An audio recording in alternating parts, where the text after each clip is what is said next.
Well, good evening, everybody. It's a pleasure to be back. George Morgan here at your service. It's PSGL, it's Wednesday night, it's Spain tonight as well. Lots on the table, lots of battling. The title contest is still alive and kicking. And Jack, it's only taken us 10 rounds. We're on the 11th. It's all to play for. Boromand goes on the inside and takes the lead on the final lap of the race. Now it's side by side between Boromand and Ronnar, but Boromand's got the inside. Here in this phenomenal race, Cameron Dowd looking to take P2 in his very first PSGL F1 PC race. Incredible to say the least. You see that Putin's still lead. 1.5 seconds. DRS is the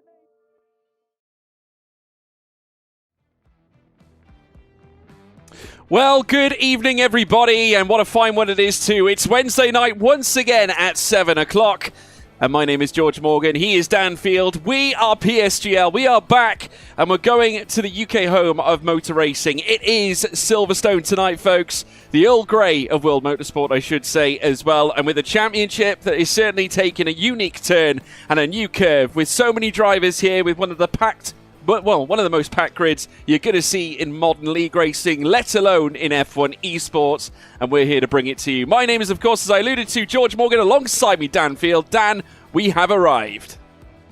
Absolutely, and I cannot wait to head to Silverstone tonight. Of course, round number 1 and round number 2 were those mystery tracks, but the drivers have been notified ahead of time. They're heading to the home of Formula 1, of course, where it all started all the way back in 1950. Should be a very fun one tonight with, George, the best grid we have seen so far this season. Yeah, and the championship has certainly taken some twists and turns. Thomas Ronhar, once again, though, flexing his muscles at the top of the order, and certainly looks like someone to watch. Let's, though, take you through the lineups, because that's what we all want to know about.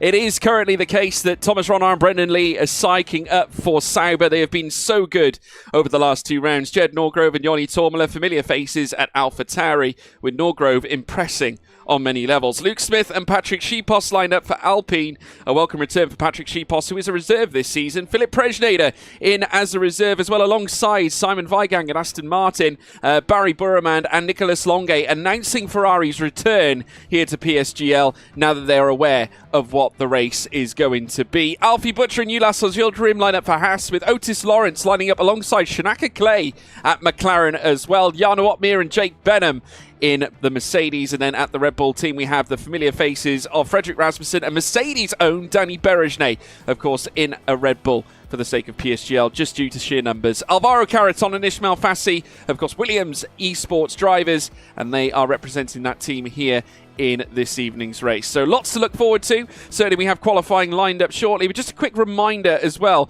in terms of matters concerning the calendar, because of course I know that many of you probably have some questions around that. This is what we have lined up. Of course, we got round 1. We've crossed that off our list. That is Portugal. Imola we have also crossed off as well. We have got Britain tonight, and immediately following this one, Canada is next up on our list, with rounds 5 to 12 to be determined as a reflection with what's happening with F1 esports right now. But lots to look forward to. Britain tonight and Canada coming up as well, Dan. Yeah, and George, can you believe that we have never actually been to Canada here in PC F1? I feel that is such a fantastic circuit and really can provide some good racing. Really looking forward to that next week, of course, for round number 4, but we have to focus on the here, the now. It is, of course, Silverstone, one of the most iconic circuits on the Formula 1 calendar, George, and it should make for a sensational race tonight. Yeah, and it's also raining here tonight as well. So there we have it, folks. Certainly some drama immediately. Let's head across and see what's going on, because as you can see, the rain is falling from the heavens. It is it's an absolute deluge out there right now, but there are the drivers lining up ready to go out here tonight. AlphaTauri with a very interesting looking named driver there, in terms of what looks to be some kind of bracket or some kind of character. That's going to be fun to pronounce later on. But yes, we've also got plenty of other returning faces. Great to see Ferrari back though, Dan, because obviously we've missed them on the grid. It's a team that we should be seeing more regularly. We know their thoughts and feelings on the mystery track side of things. Obviously, they're not necessarily purveyors of that. But still, you know, league racing's league racing. It's competition. This, of course, being the most competitive grid we have had since the start of the season, which is great. And this will be the first true test we see, you know, see how Ferrari stack up against the other big boys of F1 esports. Of course, we saw Nicholas Longate in round number 1, but he had an incident somewhere along the road. I believe an early knockout in qualifying as well, so it really was not his day. Barry Burmand is making his debut tonight as well. So Ferrari, no points on the board at the minute. The same goes for both of the Aston Martin drivers, Simon Weigang being one of them, Fabrizio Donoso being the other, of course. Fabi isn't here tonight, George. He's being replaced by a lightning break here. For some reason, that's Philip Prejnader, and his name is showing up as lightning break here. So if you're wondering who that is, Philip Prejnader filling in for the absent Fabrizio Donoso tonight. But definitely Ferrari, they've got a lot to prove tonight, I'd say. Yeah, no, I think on the face of it, I think, I mean, we're in for a real treat. Danny Berejnay, I just want to talk about him as well, because back at Portimao, what a sensational result. Victor in our first race of the Season 35 Championship, and did a stellar job as well. And naturally, it's great to see him back to his very best. He, of course, showed oodles of improvement back last season when he was driving the Haas alongside Alfie Butcher. One of the most consistent performers in Season 34, and has now since proven that he is still up and held in high regard right at the very top in this championship once again, and taking victory at Portimao at a very tricky circuit with lots of variation. Apex is a very difficult to hit. It really does test the drivers. A few blind corners as well, but Berejnay stood above everybody in that particular event, which I think it goes without saying, really impressive result. Yeah, absolutely. And of course, at the moment, he sits third in the championship with that win. 6th place in Imola. A little bit of a down day for Danny Berejnay, but hopefully tonight in Silverstone, he can turn the tides back in his favour. Danny Berejnay, always one you have to look out for, George. You can never count out the man who always likes to completely abuse his brake pedals around Silverstone, getting his lap underway in these very treacherous conditions. And you can see him just having to tiptoe around this track. It's normally almost completely flat out in this first sector, but Danny Berejnay having to take a few slower lines in around here at the moment. But so far, so good, George. Yep, so far so good indeed, making his way down the Wellington Straight. And he'll then make his way through towards turn 6 at Brooklands. Luffield coming up straight away after that, as now we see them cruise through, keeping it tight to the inside. Now, once again, obviously, with it being wet conditions, generally we do see at the start of any qualifying session in Q1 that the drivers tend to like to adopt the intermediate tyres. They won't be able to do that this time because they're going to have to go straight out on the wets, given the fact that the rainfall is quite extensive. And certainly given that, it is a challenge for many of the drivers, with rain currently sitting at 92%, and it shows no signs of stopping, as we now see Berejnay making his way through Maggots and Beckett. So they're going to dial it straight in here. Freddie Rasmussen, though, his teammate here in this series, as Berejnay makes a little mistake, had to twist the wheel for the traction, but did stupendously well to hold on to it. But like I was saying, his teammate Freddie Rasmussen, certainly in this series, has shown great levels of pace already. He's gone purple in the first sector at 30.4, which is fastest of anybody so far in the early goings. And Berejnay, after that incident, coming straight into the pits. Yeah, Danny Berejnay not happy with that lap. His teammate Freddie Rasmussen is going to take to the last few corners to complete this lap, and he's looked very confident on this run thus far. The Great Dane coming through now, club corner to complete this lap, and lays down a 1 minute 37.382. George, that is the time that all of the drivers in behind are going to have to try and beat. Joni Tormala is able to get close, but not close enough, as Freddie Rasmussen still lines up on the top spot. Yeah, if you are confused as to who that is Joni Tormala, ladies and gentlemen. I swear to God, the drivers do it to us on purpose as commentators, but there we go. It is what it is. Ulasas Yildirim, everybody, also out on track, as we see Jed Norgrove, Joni Tormala's teammate, go third fastest. Ulasas Yildirim currently purple in the middle sector, so has taken the fastest time away. In fact, matching literally to the 1,000th to Joni Tormala's time in the second sector. So that is stellar from Ulas Yildirim. They're making his way through the final corners, and he'll then add his time to the timing tower. Goes third fastest as well. Great display from Lashlow's Children. One of the standouts in F1 Esports Challenges as well last season, laying claim to some of the best podiums you'll ever see, and really outlandish strategy calls as well that really went against the grain of, say, for example, a driver such as Alfie Butcher would pull off. Butcher, I would say, has the upper hand on outright pace, but Lashlow's Children, in terms of his strategy sense and his IQ when it comes to racing, he's one of the very best.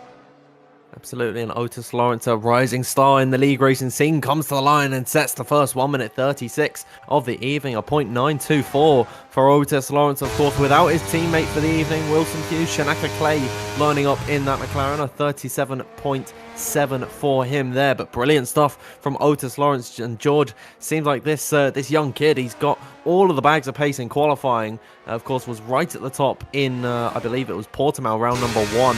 He was on pole position, if I'm not mistaken. But he has been incredibly quick in qualifying throughout this season thus far. And it's seeming like that pace not dying out this tonight. No, not at all. Otis Lawrence has been one of the most impressive drivers in the championship so far. The only driver currently representing in a 136 at this stage. Everyone else is at minimum 137. Here comes Luke Smith. Someone who is not deterred on many occasions of setting a decent lap, goes 7th fastest with a 137.695.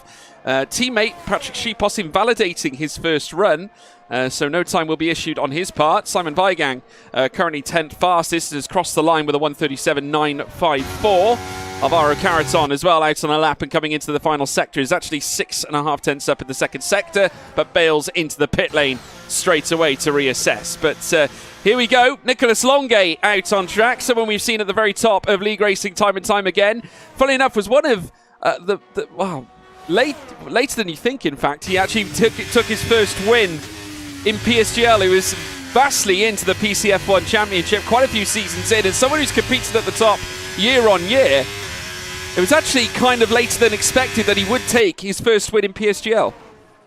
Yeah, and I think number 1 on the board is always the most important for Nicholas Longuet, and hopefully that is the first of many to come. But he's had a disappointing start to this season. Of course, 19th in round number 1, not starting in round number 2, looking to right his wrongs here in Silverstone tonight. He's looking very confident on this lap off the exit of the final corner at Club. We'll see what Nicholas Longuet can do as he approaches the line, gets very close to a 1 minute 36 to 37.092 for the Frenchman. His teammate Barry Burmand is on a lap, but has unfortunately invalidated on this run. He's going to continue along, try and do 2 laps in a row. George, typically in these wet weather conditions, drivers tend to fill up the car for 4, maybe 5 laps and then set 2 quick laps just to really try and get the most out of these wet tyres. Typically after a little bit of wear, that is when they reach their stride. But Barry Burman going to go once again on a lap at the minute, but still with 8 minutes and a half to go, no one has been able to top Otis Lawrence here. No, though Jed Norgrove improves to 3rd fastest, so he's found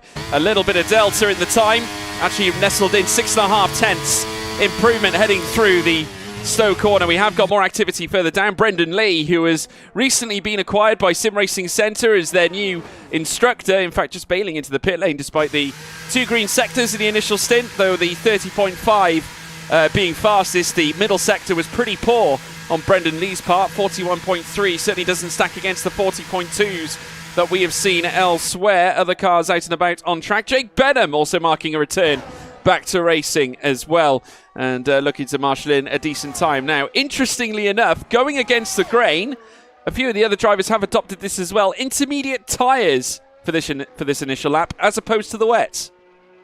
Yeah, we'll see how that works out in comparison to the full wet tyres. Visually, just on the screen, it looks like the rain is getting lighter, but it is when those patches of rain, those damp spots really do start to fill up. That is when you need the wet weather tyres, when standing water begins to form. But as the drivers set more and more laps and lay down more grip onto the circuit, a dry line begins to form. And I'm actually riding on board with Jake Benham at the minute through Maggots and Beckett's. He can kind of see where that darker patch is. That is where the drivers have been putting tread onto the circuit, so maybe the intermediate tyres are they're due soon. And he is purple at the minute, so Jake Benham on a fantastic run at the minute. Seems like the intermediates might be the way to go, and I think a lot of other drivers are coming out on that green wall tyre as well, so I think we're transitioning now into the intermediate conditions. Yeah, Jake Benham coming through the final corners now. Through Club Corner he will go. Will he proceed to the top, though? Jake Benham, of course, looking sharp in the first sector. The second sector's brilliant, and he goes fastest. Ushers in a 1:36.7 to get things underway, but I will say this, Freddie Rasmussen is back, and he's purple in the first sector with a 30.2 immediately. Though I will say this, I tell you what, he's toppling the numbers. He's still on the wet tyres. So remaining on the same compound that he went fastest with earlier on and has just gone purple and taking it away from Jake Benham in the second sector as well, a 39.5, which is absolutely stellar, nearly 4/10 quicker. And already now, someone else has taken the purple second sector time. It's Danny Berejnay, everybody, as now Rasmussen comes into the pits. So Berejnay, the fastest man on track on a live lap. On the intermediate tyres, Danny Berejnay heading now in towards the Vale chicane. He's got Jarno Opmeer's Mercedes teammate just in front of him. The Dutchman should also usher in a lap at the minute. Jarno Opmeer, the quickest of all of them at the moment. But here comes Danny Berejnay, and it's a Mercedes 1, 2, and 3. Of course, Danny Berejnay, he's donning the Red Bull. It's a Mercedes 1, 2, 3. Evening. Yeah. It's a Mercedes 1, 2, and 3 with Jake Benham up in third place, but Berejnay all dressed up in a Red Bull. I tell you what, it feels weird to say that. The Mercedes driver occupying that, and he goes first fastest. But I will say this, obviously plenty of other drivers that are still looking to come in to set their laps. Luke Smith also on an out lap as well. Plenty of others going green at this stage. Incidentally, if you want to know where the sectors are right now, the purple sector's been issued in by Danny Berejnay in the first and third sector. Of course, I'm sure that'll be brought to task as we deepen into qualifying. Obviously, we've still got 4 minutes and 50 to go. And everybody, this is no coincidence, everyone in the bottom 4 are out getting ready to set their flying laps. It's really crazy to note, though. I mean, obviously, Barry Burremand, who's currently sat in 16th place, yet to register a lap at all. Neither is Philip Prejdader, Brendan Lee, Patrick Sheepos, and Thomas Ronhar. They're leaving it to the very last minute. Very dangerous thing to do in full wet conditions.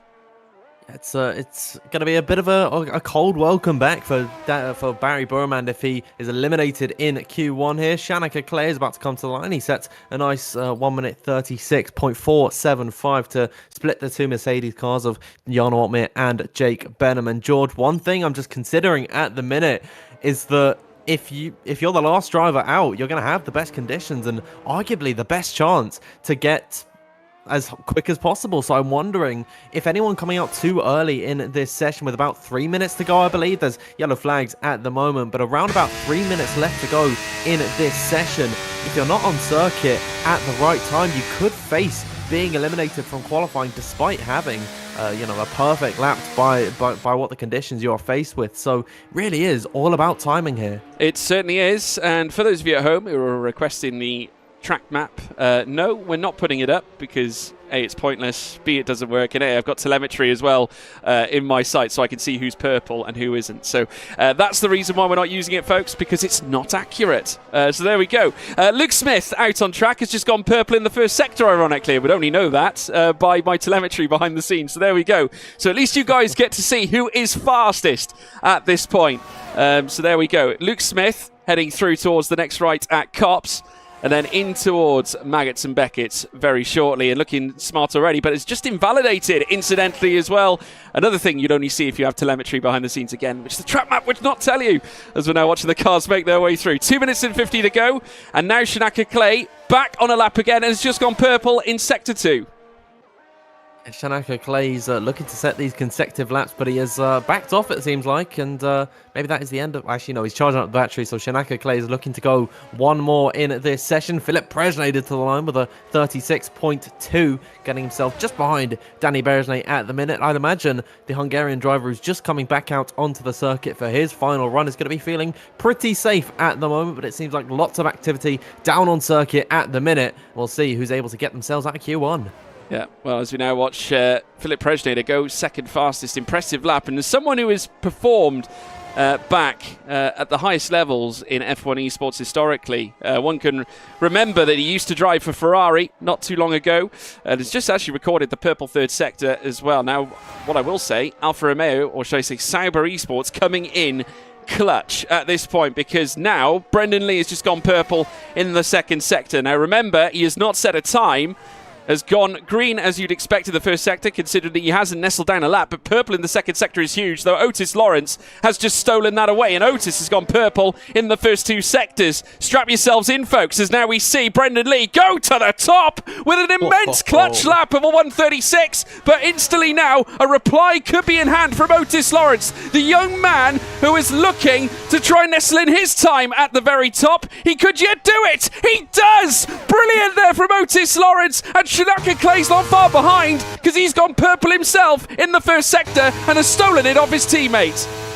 Sensational from Otis Lawrence there. We have all 20 drivers out on circuit, around half of them on laps at the minute, the other half on out laps. Is going to be a monumental end to Q1 here. Shanaka Clay is weaving his way through traffic, picking up a nice tow from the Red Bull driver just in front of him, but look at how many cars are in the third sector ahead of the McLaren. There's 5 drivers total that could be possibly blocking the way of Shanaka Clay. They're all doing their best to get out of the way of Shanaka, and there's one right in the middle of the circuit. That's really going to put a dampener on Shanaka's spirits, who's just beginning his lap. We'll see what the McLaren reserve can do for now at the minute. It's a 35.652, enough to go behind Alvaro Carreton, but that Ferrari in the way, George, not going to do him any good. Yeah, but I tell you something else as well. Otis Lawrence at the very top. He's just gone purple again in the first sector. The only driver in the 29s in the first sector. That is unbelievable from Otis Lawrence. And he's gone purple again in sector 2 and is the only driver to break into the 38s. This is going to be a stellar lap from a young man, but Nicholas Longue has just taken the purple first sector away himself. This is going to be a fantastic finale to Q1 as though Otis Lawrence comes through the final 2 corners. Purple in sector 1, or was purple in sector 2. He's fastest again in sector 3, a 1:35.009. But strap yourselves in because Jarno Opmeer has gone purple in the first sector this time as well. Brilliant stuff from Otis Lawrence there. So close to the 1:34s there. Thomas Ronhart is in the final sector at the minute, heading his way in towards the last couple of corners. There's so many cars on a lap at the moment. 18 in total to bet. Here comes the Dutchman who won last time out in Imola, up towards the line. Gets close to Otis Lawrence, but not close enough. Set to 1:35.244. Multiple other drivers now in the final sector. I just don't know where to look at this point. Seems like Nicholas Longue and Barry Burman are in the final few corners. Brilliant stuff from Philip Presnader. Here come the Ferraris. Yeah, they certainly do. Longue goes second fastest. Barry goes second. But Jarno Opmeer, who went purple in the first sector, he's green, 38.9 in sector 2. He's looking for a stellar sector 3. Danny Berejne goes to the top, but Jarno might trump him. Second fastest for the Flying Dutchman. Not quite able to achieve it, but there again, a stellar display from those at the very top. Danny Berejne returning. Alfie Butcher going third fastest. Brilliant to see already at the end of quali. And now with Freddie Rasmussen going second fastest, it's Red Bull Delight at the very top. Shanaka Clay, Brendan Lee, Simon Weigang, Alvaro Carreton and Thomas Ronhart out Danfield.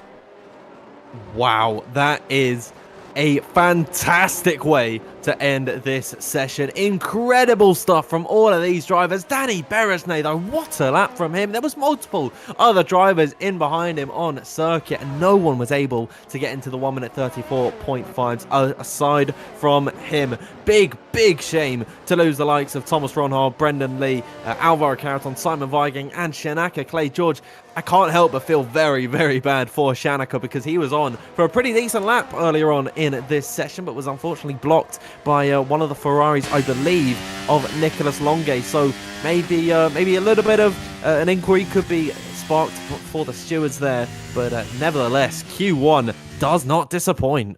Yeah, not at all.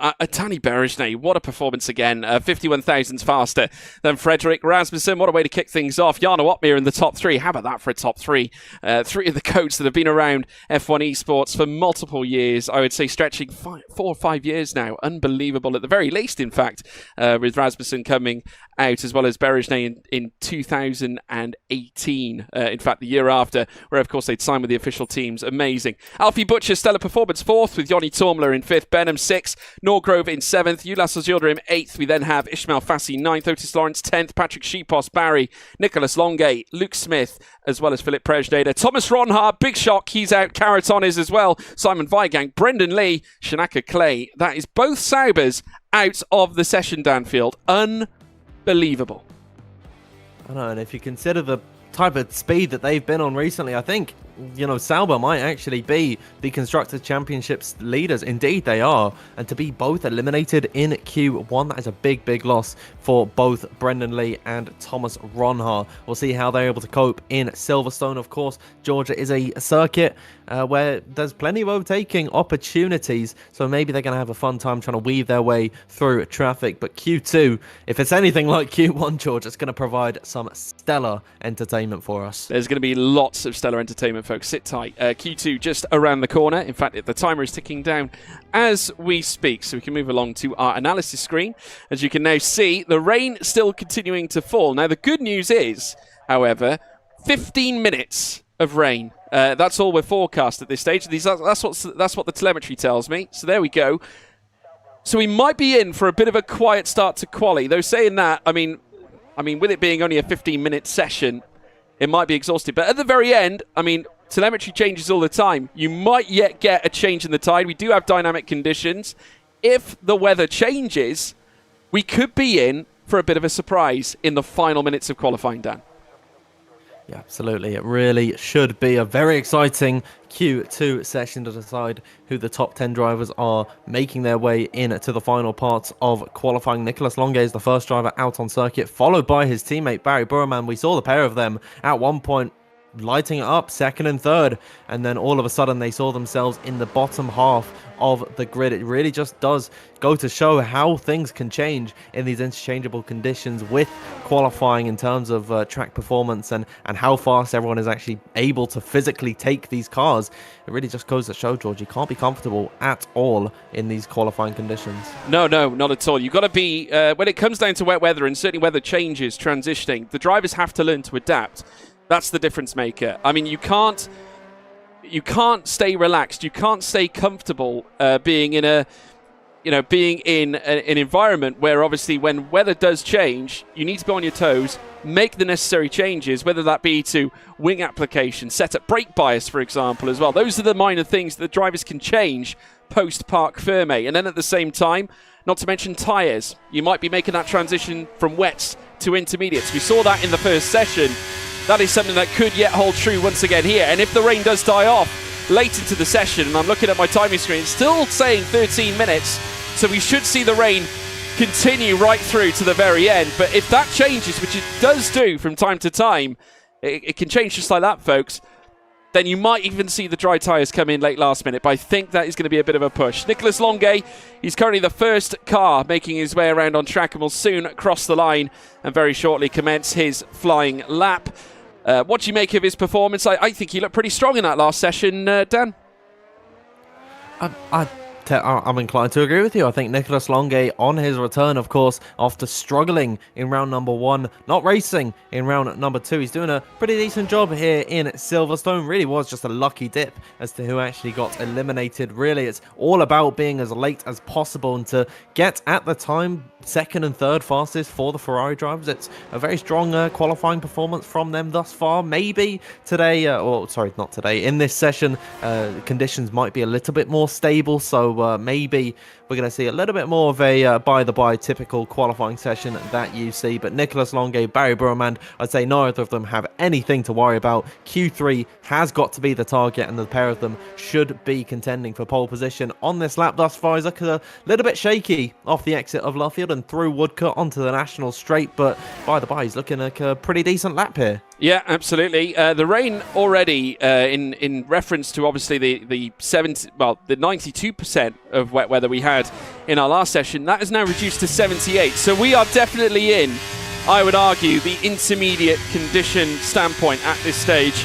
Longay now making his way out of Maggots and Beckett's, and no fear, on the intermediate tyres, making his way through towards Stowe once again in the Scuderia Ferrari, the prancing horse that has been so successful historically. David Tinitza, we alluded back to Canada not too long ago as Longue comes straight into the pits. Barry Burman, though, out on track, will take over at this point. Purple in the second sector with a 38.134. He also comes into the pit lane, so Ferrari not looking to set a lap in the initial. Danny Berejnay now on track himself and looking to register his first time, but he's going to make his way through Maggots and Beckett's as well. So perhaps even the driver's having a change of heart, maybe differing circumstances out on track. I am seeing this though, raining due to stop in the next 9 minutes as Ulas Gilderim goes fastest with a 1:33. That's very easily beaten by his teammate Alfie Butcher. More times going across the line now as we see Ishmael Fassi, of course a youngster that is looking to rise up the ranks at Williams.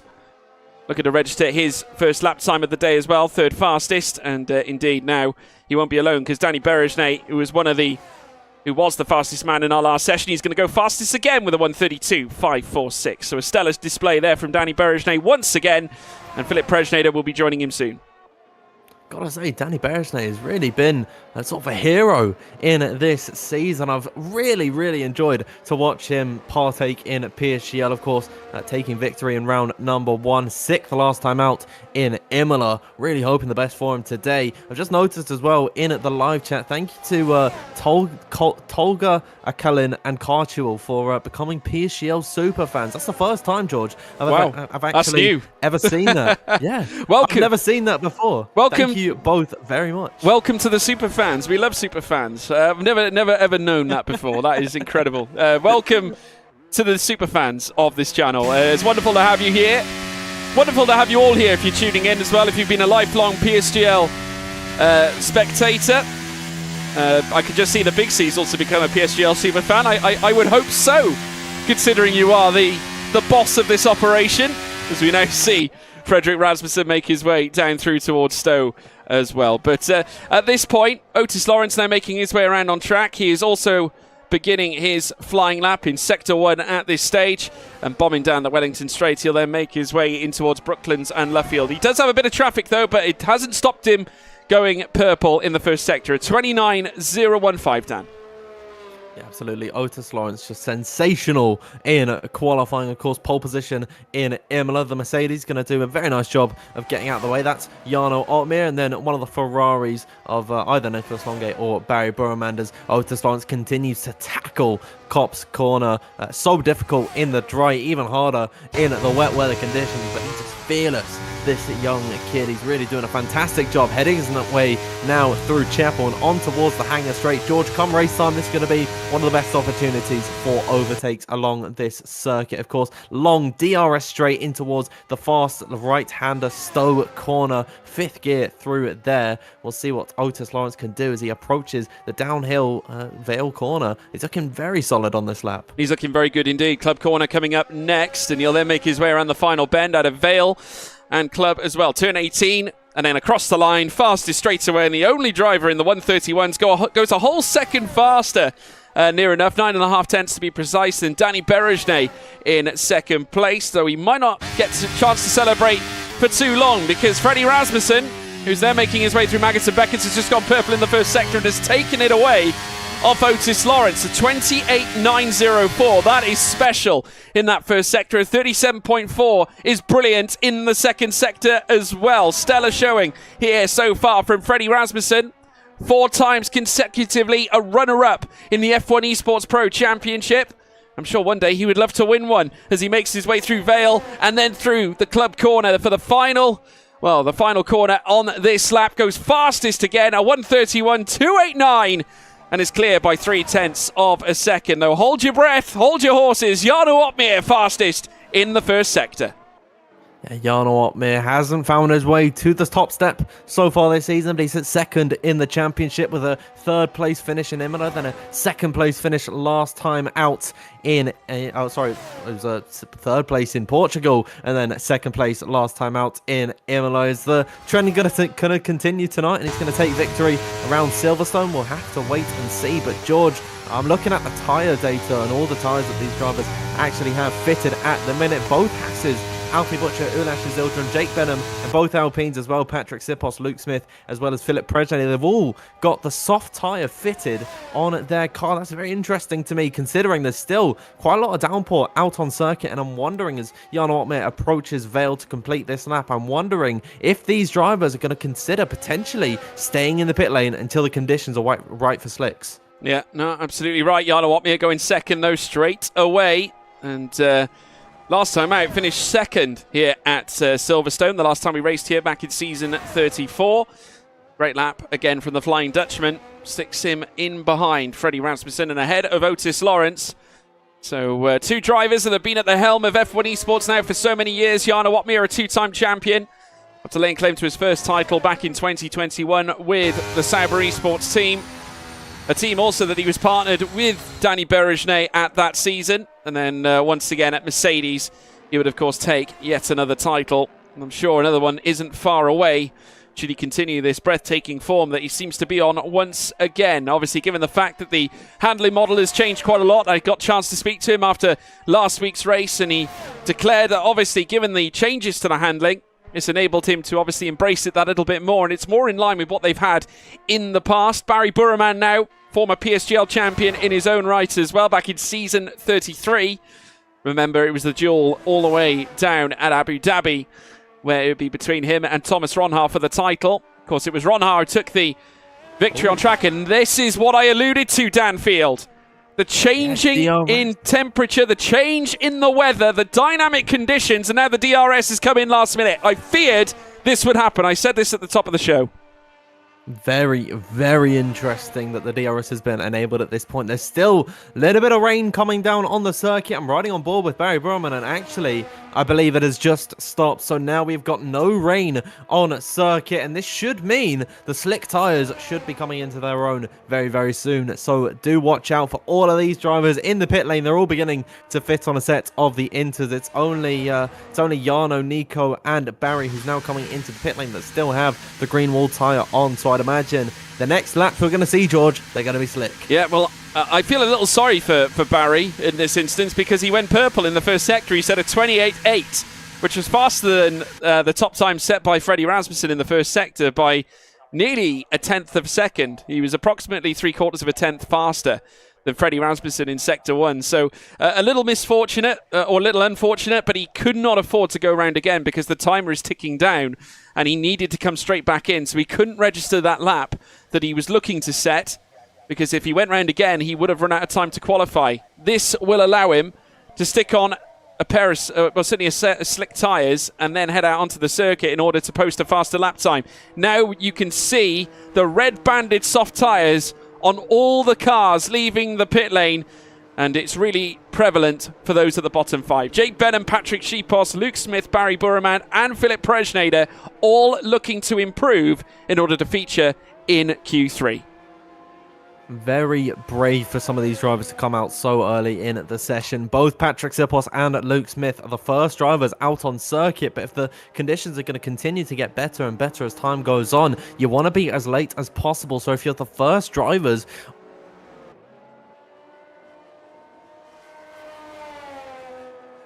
Smith, got to be very, very careful about how they approach this lap. Maybe they're going to try back up the pack as much as they can. Jed Norgrove gets a grid penalty. That should confirm a lobby restart heading into the race, but we'll have to wait and see. With just 2 minutes left to go, George, a very rare sight. All 15 drivers are separated by just one sector. Well, that confirms the lobby restart as well. 5-place grid penalties being dished out for Otis Lawrence and Freddie Rasmussen as well. So there we go. In fact, it's not just them. Many others have been given them as well, including an AlphaTauri, including a Mercedes as well. This is alluding to blocking at this stage. So we will be having a restart when we make our way into the race session. But obviously it will not deter us from Q2 or Q3. Patrick Schiepos coming into what will be surely his final flying lap very soon. Obviously, at this moment in time, all the cars are bunched together. Now, this presents a problem in some cases as well, because appreciate that they're all going to be on a flying lap at the same time here, Dan, but if one car makes a mistake, then surely the domino effect is applied and they all lose time as a result. Yeah, absolutely. Sorry, Discord cut out for a minute there, so I'm not actually too sure what you said. And George, we had issues like this in Portimao. Really hoping that's not the case here this evening, but I heard the last thing I heard, honestly, was domino effect. Yeah, well, alluding to the fact that they're all bunched up at the start of this final run, heading through Q2. They're all out on track. Every single car, they're bunched together, nothing separating them, and they're here on their final runs. If one driver falters, then that could bring an end to all their laps. Oh, yeah, it's a big, big worry. These guys have got to just put these laps on the board no matter what happens, because if they back off, they are at risk of potentially ruining the laps of many other drivers. 10 seconds left to go. One of the last Hasses are about to come across the line. I believe everyone should get their laps underway. Ulash is...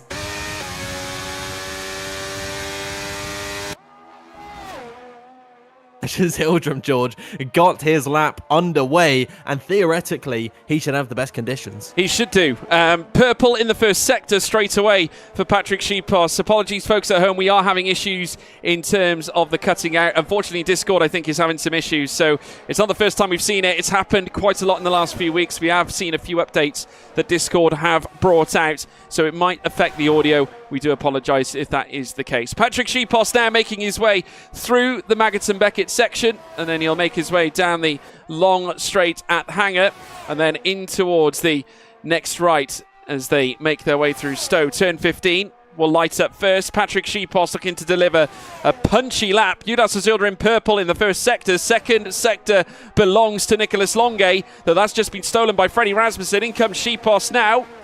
What's he going to muster in? Is it going to be Stella? Speed Barry. Barry Burraman going fastest in the second sector. That's been stolen by Jake Benham. As now Sheepos goes to the top. Many more now coming through as well. Fassi looking to come through. Jed Norgrove going fastest. Fassi now purple. Was purple. It's just been taken away. Ulas Azilrim also coming through the final echelons as well. Benham comes across the line. Second fastest. Can't quite find any extra. Ulas might be able to though. 4 seconds clear. One of the last cars to set a lap. His teammate Alfie Butcher fastest. Ulas Yildirim steals the fastest time in the second sector. Incredible. He went fastest in the first, went fast near enough in the second sector, the third sector enough to grant him the fastest time in Q2. Brilliant lap from Ulas Yildirim. Alfie Butcher, his teammate, second. That is Haas 1 and 2 in Q2, with Freddie Rasmussen third. Mercedes, Jake Benham in fourth. Good performance from him by the All-Star. Otis Lawrence in fifth, with Nicholas Longe sixth. Jed Norgrove seventh, with Philip Presnader in eighth. Jana Watmere ninth. Luke Smith in 10th place. And have a look at this. Some major dropouts. Patrick Sheepos, Yoni Tormala, Barry Burraman, Danny Berejne, and Ishmael Fassi. Outrageous.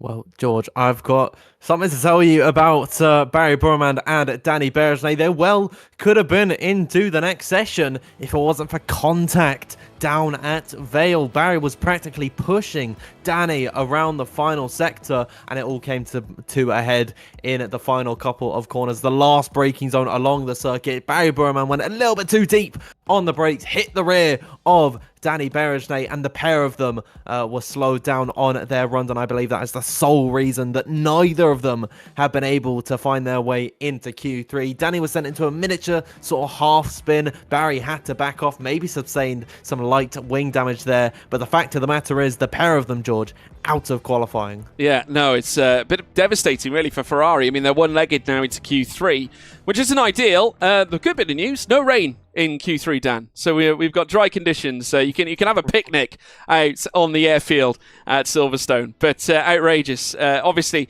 brilliant. We are getting word. Apparently, Danny had a broken wing, contact with Fassi on the outlap. You never know. Maybe the track map could have told us that. I don't know. But, yeah, heading through into Q3, and we're looking forward to this one. It's going to be outstanding. Let us know in the live chat, folks, as to who your predictions are for this next session. Obviously, it's going to be outrageous. Can't wait. There you can see Silverstone, a lot drier this time, which is nicer. It's better than the wet weather that we had before. And now it's down to who's fastest on slicks. It's down to the soft tyres. 10 minutes and 50 to go. Who's it going to be, Dan? Lay it on the line.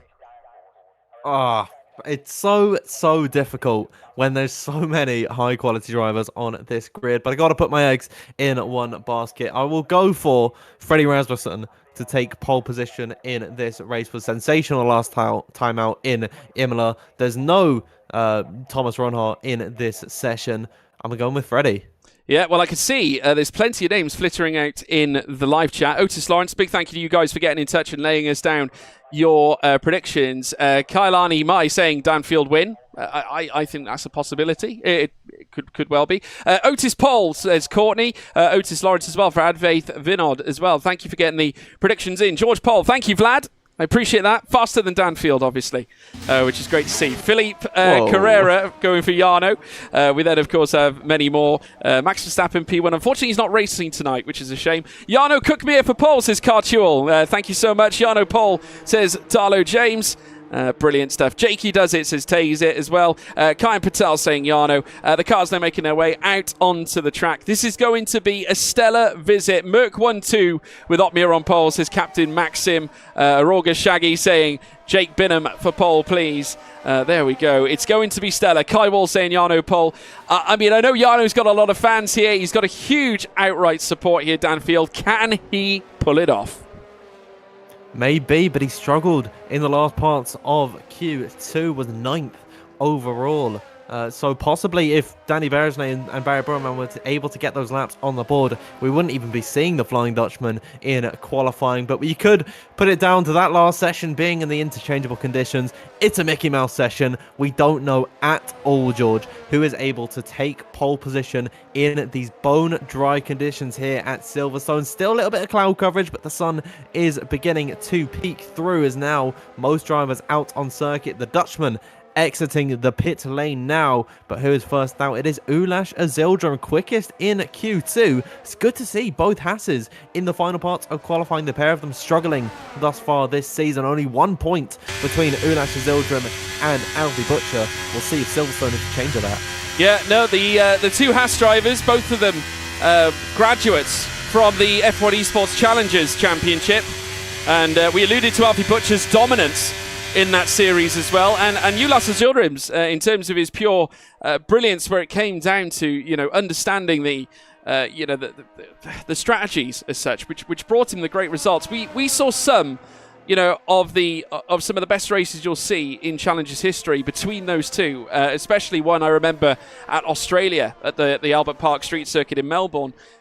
You know, Ulas was brilliant. He's also competed on the land stage in terms of ESL R1, so he's no stranger to big events. He's also competed in F1 Esports as well. Has a great opportunity here, Ulas Azildrim, of delivering a really big result. He's going to kick things off, though. First sector straight away. No fear of the wet tyres. He's going straight out on the slicks, straight out on the softs. He'll now lay down a foundation from what he'll hopefully hope for a great qualifying.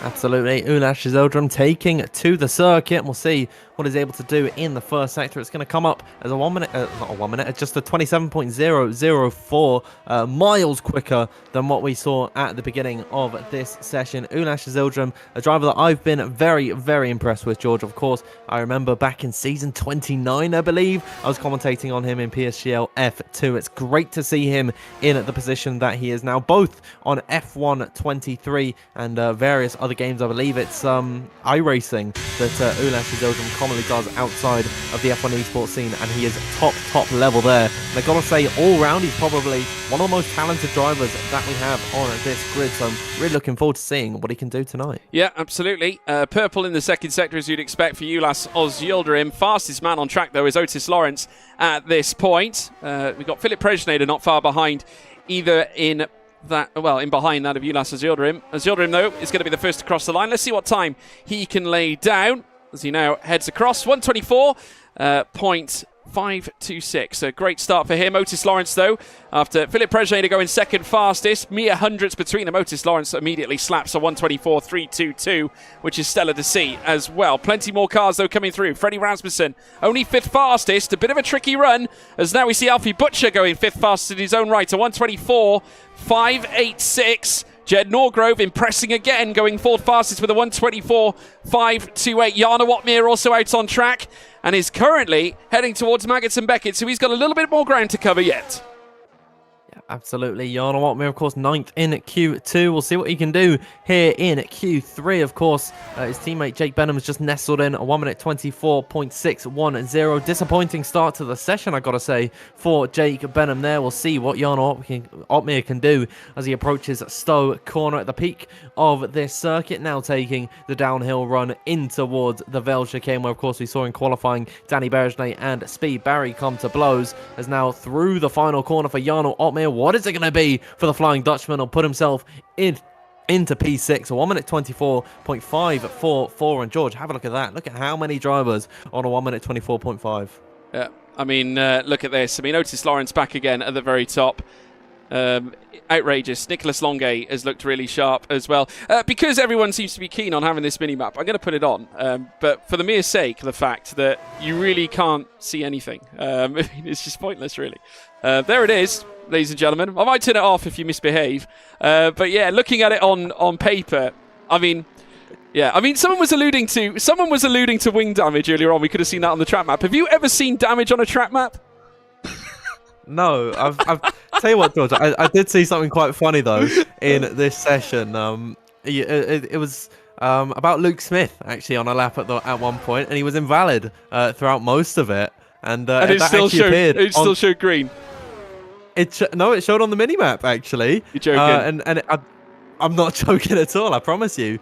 Luke Smith was he was invalid on a run, but doesn't really matter. He's managed to find his way into Q3 on a 1 minute 24.498. But gotta say one thing that about oh, sorry, I'm losing my mind now. Gotta say one thing about the minimap is that you can trust us to.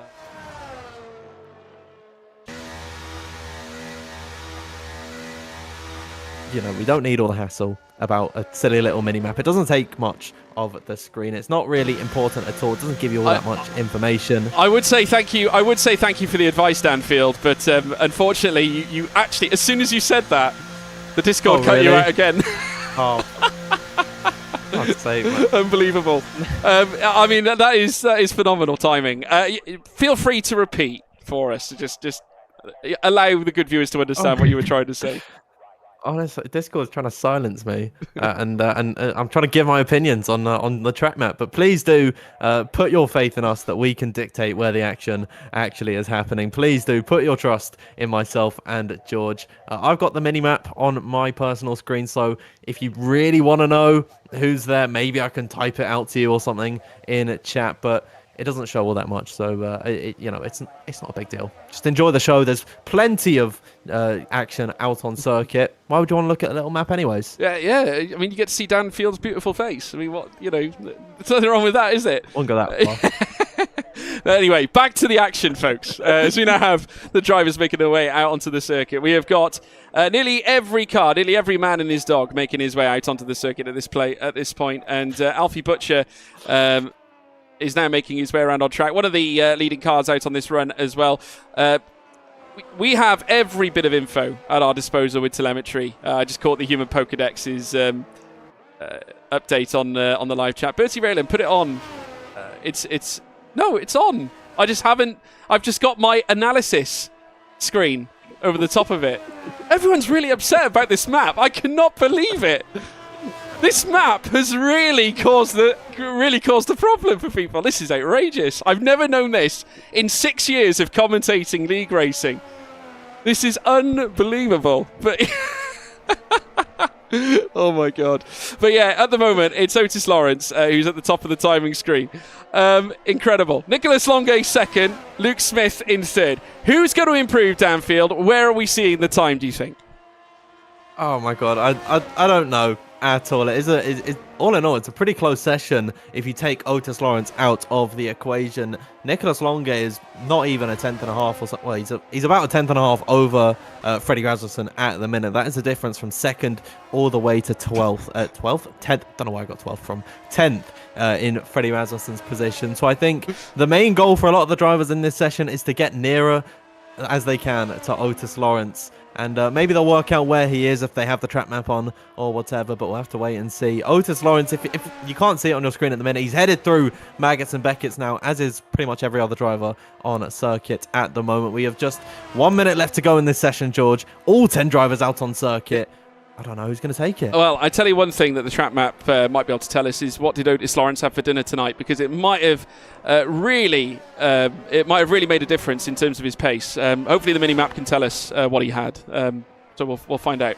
Alfie Butcher makes his way across the line and gets ready for his final run here at the end of qualifying. 28 seconds to go, and makes his way through towards the next left. He's now going to be heading through towards Village and the Loop, which will then tee up a run out of Aintree through the Wellington Straight. Straight away now at this point, it's Alfie Butcher who's going to be leading the way. Haas now currently operating with 2 cars at the head of the field, and they'll be hoping to dictate the pace as they make their way down through towards Turn 6 at Brooklands.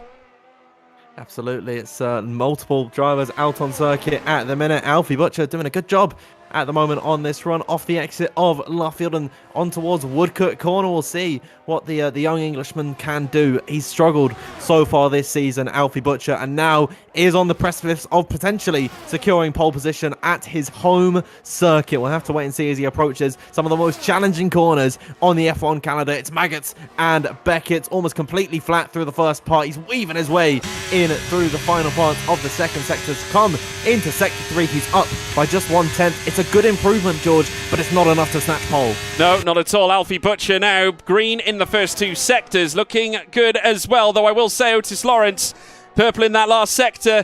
Of course, on that previous lap, Nicholas Longe, though, is purple in the second sector himself. Frederick Rasmussen, purple in the first sector. This could be a very icy and dicey finale, as now we see in second place goes Alfie Butcher. Ulas Jordan in third. Here comes Longe, fastest of anybody now at this point. But Jarno Opmeer has also gone purple in the first sector. He's stolen it from everybody else. Rasmussen, though, heading through the final corner, he can topple Longe. Only enough for second here at this point. Jarno Opmeer, though, could twist the tide in his favour. He's the last car out on track, the last car to set a time. He's second, though, in the timing tower. It's Nicholas Longe. He's on pole. Ferrari Celebrator returned to PSGL with a pole position here at Silverstone.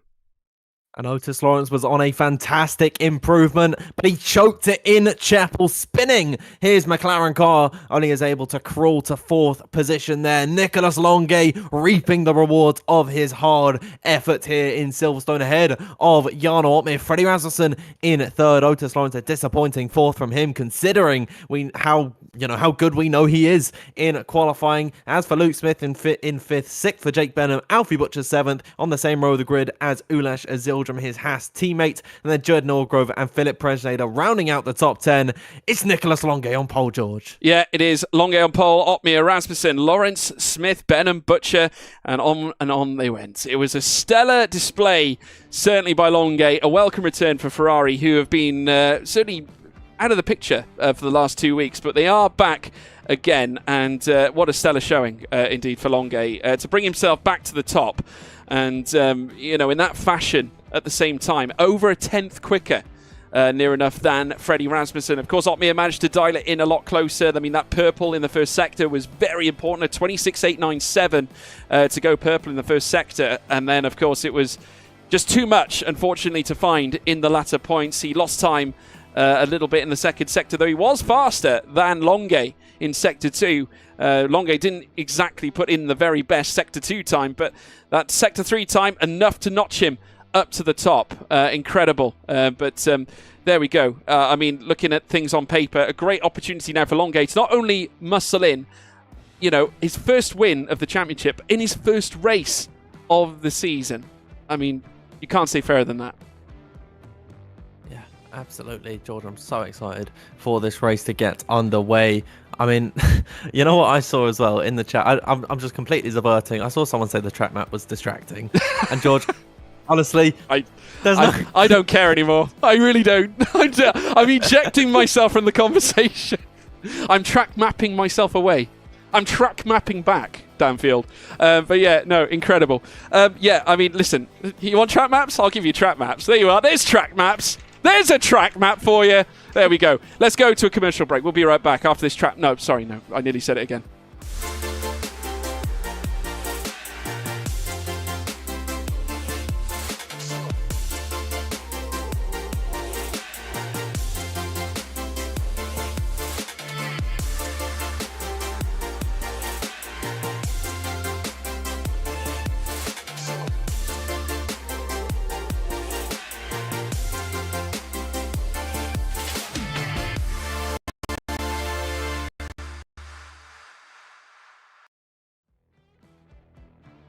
Well, welcome back, folks. Just a little commercial break with our good friends at GT Omega. But yes, we allude back to the great Longuet pole position, and I'm sure we'll tee up a fascinating race as we make our way through. Though, while qualifying is one thing, Danfield, strategy now comes into play. And if you're Jarno Opmeer, you are brilliant at strategy calls. And this is where the Flying Dutchman has a great chance, because if you allude to the fact that he is now in the top 10 at the start of the race, it's a little less places to find.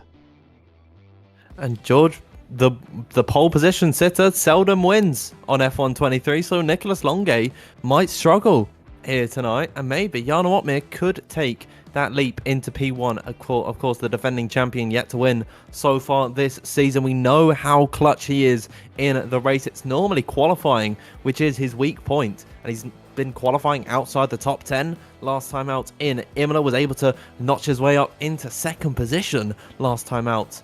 So maybe today's the day that Jarno Opmeer takes his first win of the season. The most dominant driver here in PSGL that we have ever seen is yet to reclaim his throne thus far this season. We'll have to wait and see once we get into the action. I'm very much looking forward to it. Yeah, no, I can't wait either. Of course, we've got to note that it's Barry Burman's return to PSGL, as well as Nicholas Longuet's Ferrari will take, I'm sure, great solace in that. I'm sure that Jonah Martins is in the chat watching it all unfold as well. Interestingly to note, though, that Freddie Rasmussen's still right in the mixer on this one.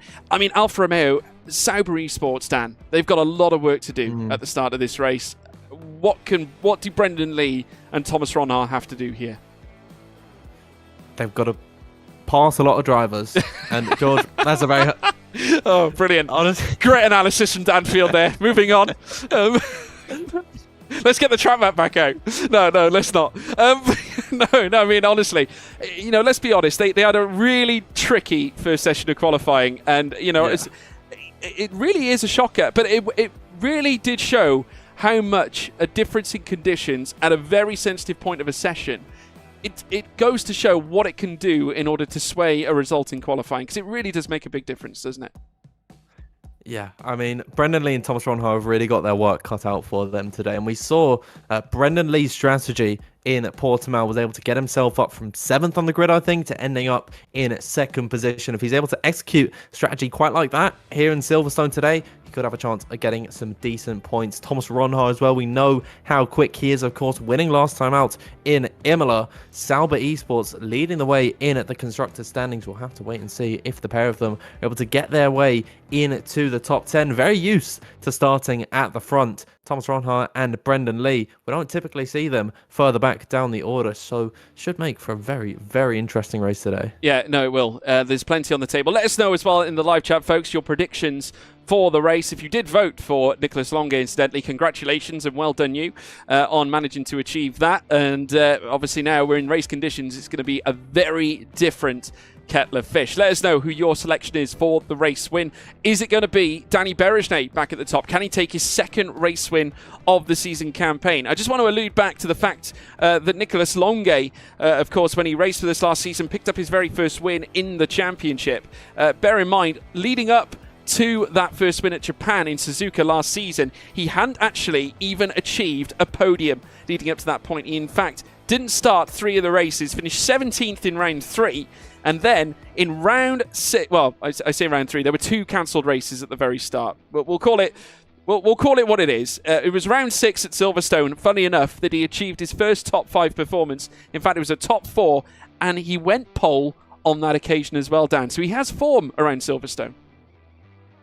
Yeah, absolutely. And Silverstone, I think, is it's a fantastic circuit for a lot of these drivers. It's one of the sort of racetracks that's been a part of the Formula One calendar since its inception.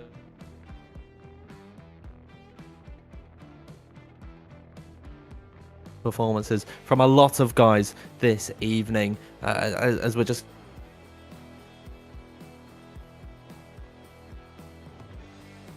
happy to see how many people actually, how many sort of names are being put into the ballot. I saw Discord ... So I'd imagine, George, I cut out somewhere there. That's why I was laughing. I'm sorry, Dan. You're getting cut out, unfortunately, mid-speech. It's not his mic, folks. It's not his mic. It's Discord. Not my mic. Discord is being cruel, unfortunately, and it's been really bad the last month or so. I did see someone who obviously has had same issues allude to it as well, but yeah, not good at all. But yeah, no, it's really interesting. We look back at the season form. Nicholas Longuet, his best result leading up to his first win at Suzuka was here at this track.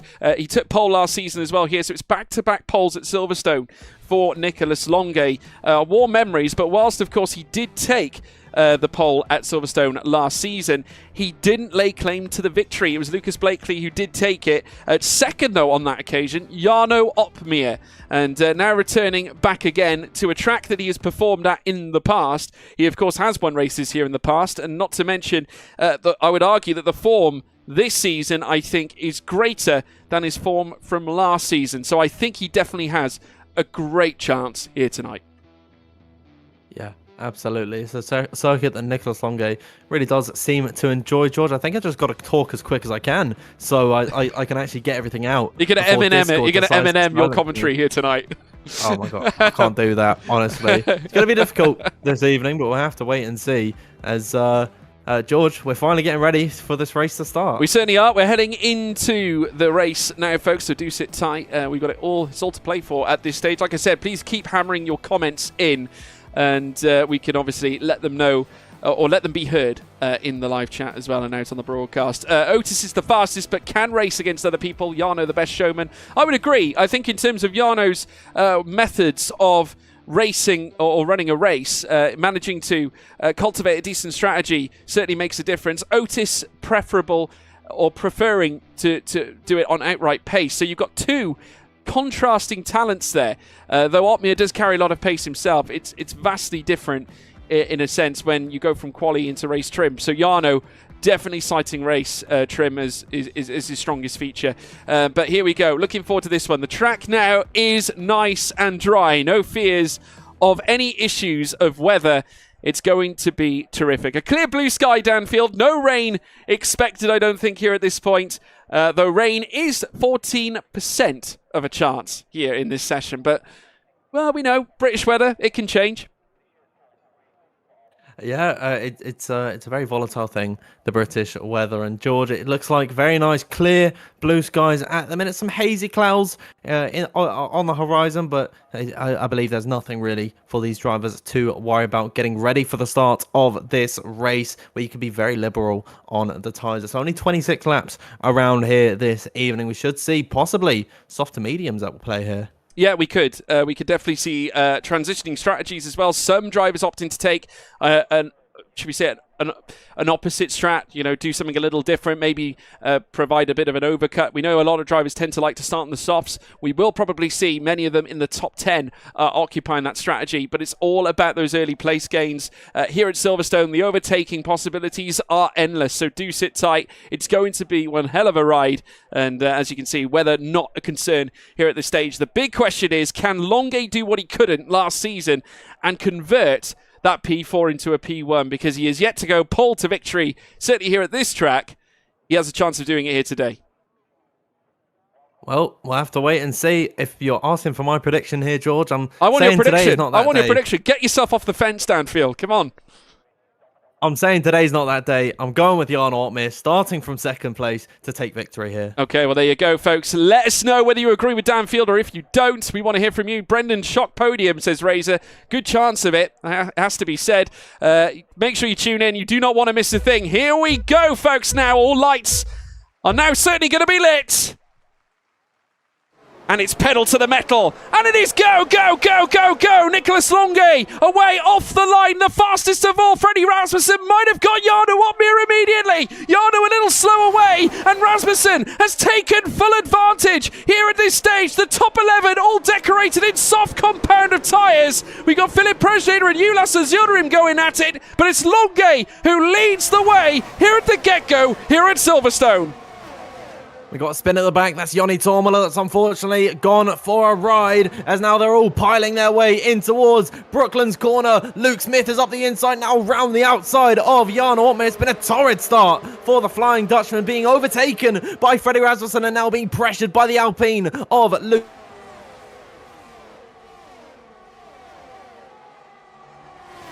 Cop's corner, brilliant stuff from Nicholas Longe and Freddie Rasmussen. Certainly is. Jan Ortmeier now occupying third place after losing out early on. Freddie Rasmussen starting to poke around behind Nicholas Longe at this stage. A great chance here for the Red Bull to now take the lead on the opening lap. He doesn't even have DRS. He might not even need it. Going wheel to wheel straight away now with Nicholas Longe. Longe shuts the door. Ortmeier now spies an opportunity and now looks for the move, heading through the inside of Stowe. The Flying Dutchman can't quite pull it off. Luke Smith, though, might have a chance in his own right. Goes side by side here, though, with Otis Lawrence, who puts the challenge down, lays down the challenge against the Alpine. And Otis, certainly Gotis, heading out of turn 18. The McLaren moves up to P4.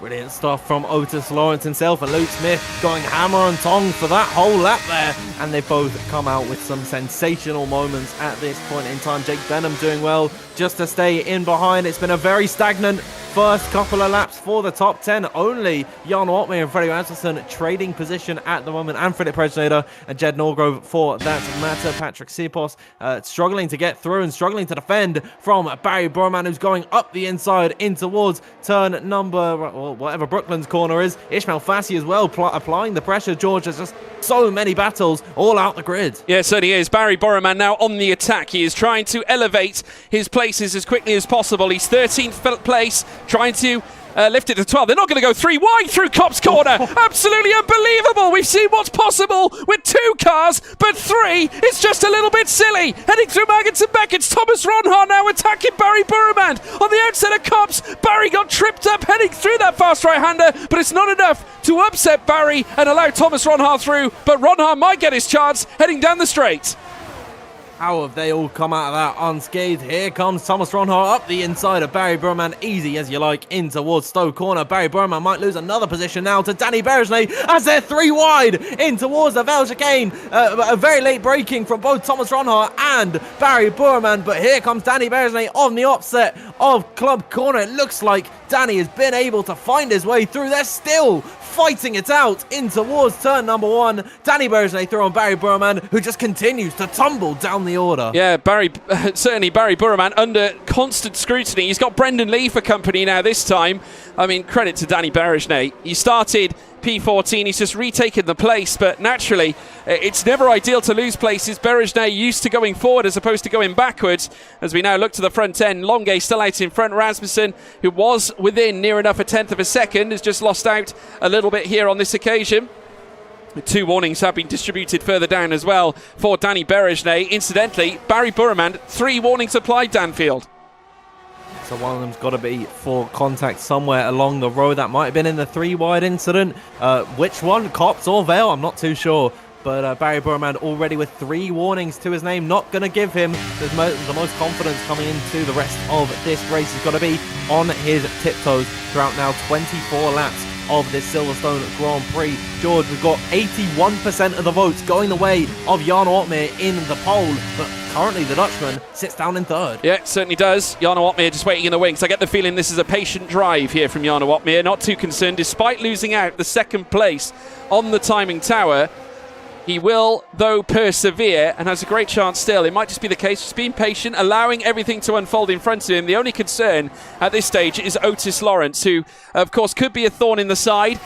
We've currently got compounds of tyre, I suppose, in levels of pace, because the top 11 are all decorated in softs. We got P12 all the way down to P17 on mediums, and the rest, the last 3, on hard compound of tyres. So differing strategies across the board. We'll have to wait and see whether Caraton and Clay and Tormala have done the right thing. Obviously, it will be long into the distance, long into the future before we see those certain strategies unfurl. Well, what I will say is this. Joni Tormala was fastest in the 2nd sector in that last lap. So credit to him. Good display so far, but he's got a lot of work to do in order to lift himself off the bottom of the order. Further down, in 9th place, is Philip Prejnader, who's currently got Jed Norgrove in behind, who's been impressive in recent weeks. Certainly showing good value for AlphaTauri ever since Portimao and later Imola. and featured in what was a dazzling debut in F1 Esports back at Bahrain. And we'll be looking to try and do exactly the same again for AlphaTauri in future races. But here at Silverstone, it's an entirely different matter. Currently occupying P10, points on the table potentially if in Norgrove, if he can muster it. Further up, Jake Benham, the All-Star, also after a very special qualifying performance.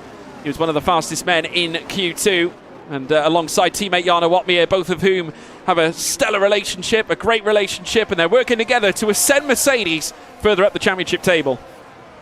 Yeah, both of them doing really well in qualifying, which is typically not what we see from both Jan Altmaier and Jake Benham. Of course, incredibly talented drivers in their own rights, but qualifying is not their strong suit. So to have them race specialists getting themselves into Q3, it's a very scary threat for all of the leaders at the minute, like Nicholas Longe, Freddie Rasmussen, Otis Lawrence, the such who are all used to qualifying inside the top 10. Have Jan Altmaier and Jake Benham be in the top 10 already on lap number 5 when they're so strong in race trim. It's going to be a very, very scary threat later on in this race. Certainly will. Lap 5 of 26 concluded. We're on lap 5 now, should I say, and Longe takes them around the old paddock straight in towards the Copse corner. Rasmussen just teeing up in behind with Jarno Watmir, waiting for his opportunity. They've just settled down a little bit. Ismail Fassi, though, not settling down one iota. Right in the wheel tracks here of Patrick Schipos as they head through the slalom of Maggots and Beckett's. Thomas Ronhaar on the tail of Fassi as well. As we heard an interview from Thomas Ronhaar recently, and really went into detail as well as to the difficulties surrounding his esports career. That was very dangerous from Fassi, very nearly losing the car, but tucked it through the inside. A stellar overtake from Ismail Fassi again, and he has certainly that ability of pulling a rabbit out of the hat on the odd occasion. And Ismail Fassi, he's certainly fast here in this initial stint, 5 laps in, and he's in 11th place and growing here downfield. George, don't forget, this is Ismail Fassi's first start of the season. Thomas Ronhaar now up the inside of Patrick Schipos, and it seems like these soft tyres already having some issues coping with the medium tyres. 5 laps in to this Grand Prix, those mediums will be coming into their own, and it's only a matter of time before the likes of Ismail Fassi and Thomas Ronhaar are able to find their way into the top 10. What a race this has been for Imola race winner Thomas Ronhaar, by the way. He's up, I believe, 4 places thus far, and that is just on pure merit. Ismail Fassi, of course, qualifying in 15th as well, up 4 places in his own right. So these two, later on in this race, they're going to be demons, George. Yeah, I'll tell you what else has been a demon is Jake Benham. He was searching all over the back of Luke Smith for a move as they made their way in towards the left-hander at Brooklands, in towards left field at turn 7. But no move could be made. Smith did a great job of sort of going against the issue and trying to protect the place away from the All-Star. It has been brilliant. And definite improvements in line here from Jake Benham, who's had a vibrant start to life in PSGL. Of course, was a feature on Xbox historically, moved across to PC, and it wasn't long before he managed to put himself in a position after his tenure at Comrade Gaming, or CRG as they were known back in the day, then eventually managing to secure a contract at Mercedes. As you know, see the cars, they make their way in towards Vale and Club Corner once again to conclude lap 6 of 26. Longe out in front, Rasmussen occupying second, the front two still in control with Otmir watching on in behind, Otis Lawrence in 4th. Just reminding Jarno Watmir that he is there, staying within that quarter of a second here at this point. Just over 2.5 tenths is now Luke Smith being hunted down by Jake Benham as they make their way through the loop and then down the long Wellington straight. Though Longe takes them through on lap 7. Opportunities in this, though, here as Otis Lawrence starts to get closer and closer to Jarno Watmir. Seems like a lot of drivers in this point in the race, George, are just settling into their own rhythms, trying to save these soft tyres and go as long as they can into this race. They're going to have the freshest mediums to make later on in this Grand Prix, to make those moments matter the most. So we'll see what happens later on at this point, but I think we're in for a little bit of a lull period in this race. That being said, Alfie Butcher applying the pressure to Jake Benham very well, but George will typically see a lot of drivers get very close to the back of the driver in front, but then pull off to the side. That's just to cool their engine, not necessarily going for the move. But Alfie Butcher has been within 2 tenths for the last 2 laps or so. He could well go for a move on Jake Benham, but you see him pull to the inside, as most drivers do, just trying to cool the car as best they can. Lap 7 at 26, we're not going to see too many overtakes here. No, and we just saw a swarm of the cars making their way through the hangar straight. What a sight that was, as we now see them take the latter sector, the latter corners as well. Turn 18 coming up shortly as we ride on board with the front wing of Alfie Butcher, who's still persevering after Jake Benham. Heading through turn 1 now. Eventually they'll make their way down the Wellington Straight after coping with a very technical first sector. The next right-hander, which is just over 90 degrees. And the trajectory of these cars now will be sent down the straights in towards the rampant and raging sector that takes them through towards Brooklands and Luffield. A lot of movement though across the grid as we now see them fan out once again. Rear wings opening up on each of the cars in behind each other. Of course, all of them within a second, allowing for that DRS to be utilised. Yardo Otmere in third. Got to within a tenth of a second as well. Looking very dangerous on the back of Freddie Rasmussen. I get the feeling that Otmere, like I said before, patience is a virtue here downfield and saving that ERS as well. Yeah, and it seems like lots of drivers doing a very good job of saving that battery. Nicholas Longay 90% in his Ferrari. Freddie Rasmussen on 95. Jan Otmere as well on at 95. A little bit more used up by Otis Lawrence. He's on 87 at this point. It seems like everyone in the top 10 doing a fantastic job of saving their battery, and it really does just go to show that no one really wants to go for any overtakes at this point. Freddie Rasmussen has been able to close up within half a tenth a second to the back of Nicholas Longay for the last 8 laps in towards Stowe Corner, but has not been able to go for that move because he's not bothered for it. He's just hanging back, staying where he is. Fantastic move here as well for Patrick Schepos to defend against Thomas Ronhaar heading out of turn 18. They got so close together. Ronhaar very nearly managing to upset the issue here for Patrick Schepos, of course reserve driver here at Alpine, which is ironic considering he does race full time for them in F1 Esports in itself, but obviously can only commit to a certain level or number of races.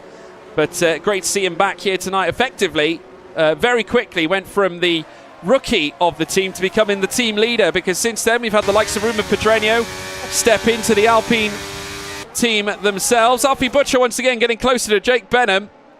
Interesting to note here that the two Haas drivers seem to be working together exceptionally well, with Oz-Yildirim in behind protecting against Philip Prejnader, as once again Butcher goes on the attack. He was within 2 tenths there. And George, I want to turn the attention away from the race for a moment. Jorrit Jan van Geffen, thank you for the 10 gifted PSGL memberships to 10 lucky members in the live chat. Please do make sure you send your love to Jorrit there. That is absolutely incredible stuff. So well appreciated. Thank you. Well, I want to say, Jorrit Jan van Geffen, for those of you who are not sure who he is, the owner of Sim Racing Centre. That's SRC for those of you at home, if any of you are interested in checking them out. Plenty there to see, and a fantastic human being as well. Thank you so much, Jorrit Jan van Geffen. Pit stops now already. Into the pits comes Jake Benham, Alfie Butcher as well as Jed Norgrove. Big calls here. Very early pit stops for those three. Jake Benham will be the first man into the pits, followed by Alfie Butcher, then Jed Norgrove in behind. We'll see what tyres going to be fitted onto the Mercedes. It's mediums for Jake Benham. I'd imagine much the same for Alfie Butcher and Jed Norgrove, but that is a very, very early pit stop. The undercut is going to work out in the short term, George, but come the later laps in the Grand Prix when there's drivers behind with 2-3 lap fresher tyres, it's going to be difficult for these guys to keep them behind. Yeah, certainly is. Jake Benham now making his way back onto the track, still with Alfie Butcher in behind him, Jed Norgrove. Incidentally, obviously, Jed Norgrove was P10 and fighting it out. I think he, obviously would be looking to try and strike this second stint with a little bit of urgency here, just to try and lift his prospects. Now, this will be interesting to see whether this undercut works out for them here. Obviously, if you are Freddie Rasmussen now, you might look to pull the plug here on Longay's run up at the front, because obviously knowing that others on the softs have now boxed onto the medium tyres, this is the time to push. And naturally, with the use of DRS, Freddie will want to put his quali pace into action here as he now makes his way out of Maggotts and Beckett's. He'll now go side by side here with Nicholas Longay, and just like magic, takes the lead of the race here in the Red Bull, grants him wings. He now flies in lap 10 and he leads heading into the pit lane. Wow, Freddie Rasmussen making Nicholas Longay do all of his dirty work for the first 10 laps of this race, then breezes on by in through Stowe corner and then pits immediately, followed in by Nicholas Longuet himself and Otis Lawrence. Lots of pit stops coming out now, but of course the key name, Jarno Opmeer, George, loves an overcut. He's going to stick to it today. He's going out for at least another lap or two. Luke Smith as well, and Philip Presnader. Don't forget about Patrick Sipos as well, but this is when you got to start thinking about those pit stops, because Jarno Opmeer is going to lose a lot of track position if he stays out too long. Yeah, well, let's see how this undercut has worked out, because remember, Alfie Butcher and Jake Benham and Jed Norgrove came in together. Now, Butcher's managed to overtake Benham in all this chaos. Now, let's see where they come out. Goodness me, they all got tied up there, and Rasmussen out behind Benham. So there we go, an opportunity here for Mercedes, because Jarno leads here at this point. If Benham could put the team games into play, Opmeer could come out in front here. We'll have to wait and see. The pace is undeniable on those fresh mediums in comparison to those very, very worn-out softs strapped on to the Mercedes of Jarno Opmeer. But Jake Benham is going to do all he can to help out Jarno Opmeer today, because, George, he has got the pace to win this Grand Prix today. We know it. I'm sure Jarno knows it, and Jake knows it too. So we'll have to wait and see. Alfie Butcher will be your net race leader come the end of this pit stop phase, but of course has got slightly more worn out tyres in comparison to all those drivers behind. He's going to struggle in the latter stages of this race, but here it is. Jarno Opmeer and Luke Smith both come into the pit lane. Philip Presnader will assume the lead now. Yeah, Jarno Opmeer in the pits, as is Luke Smith. So it is Philip Presnader who now takes the overall race lead. Now, where is the other drivers? Where is the likes of Alfie Butcher as well? Benham right in his wheel tracks as they make their way out of the Stowe section. With Benham in behind, Rasmussen as well following suit. Where does Opmeer and Luke Smith come out in all this? It could all make a big difference. In terms of a net standpoint, Alfie Butcher, technically the race leader, though it could be Jarno Opmeer if he leaves the pit lane in front. There he is leaving the pit lane now, and out they come. And no, they don't come out ahead of anybody out in front. Jake Benham, you know, as a consequence of all of this, effectively net race leader after those initial pit stops. No, Alfie Butcher is, apologies. Alfie Butcher is.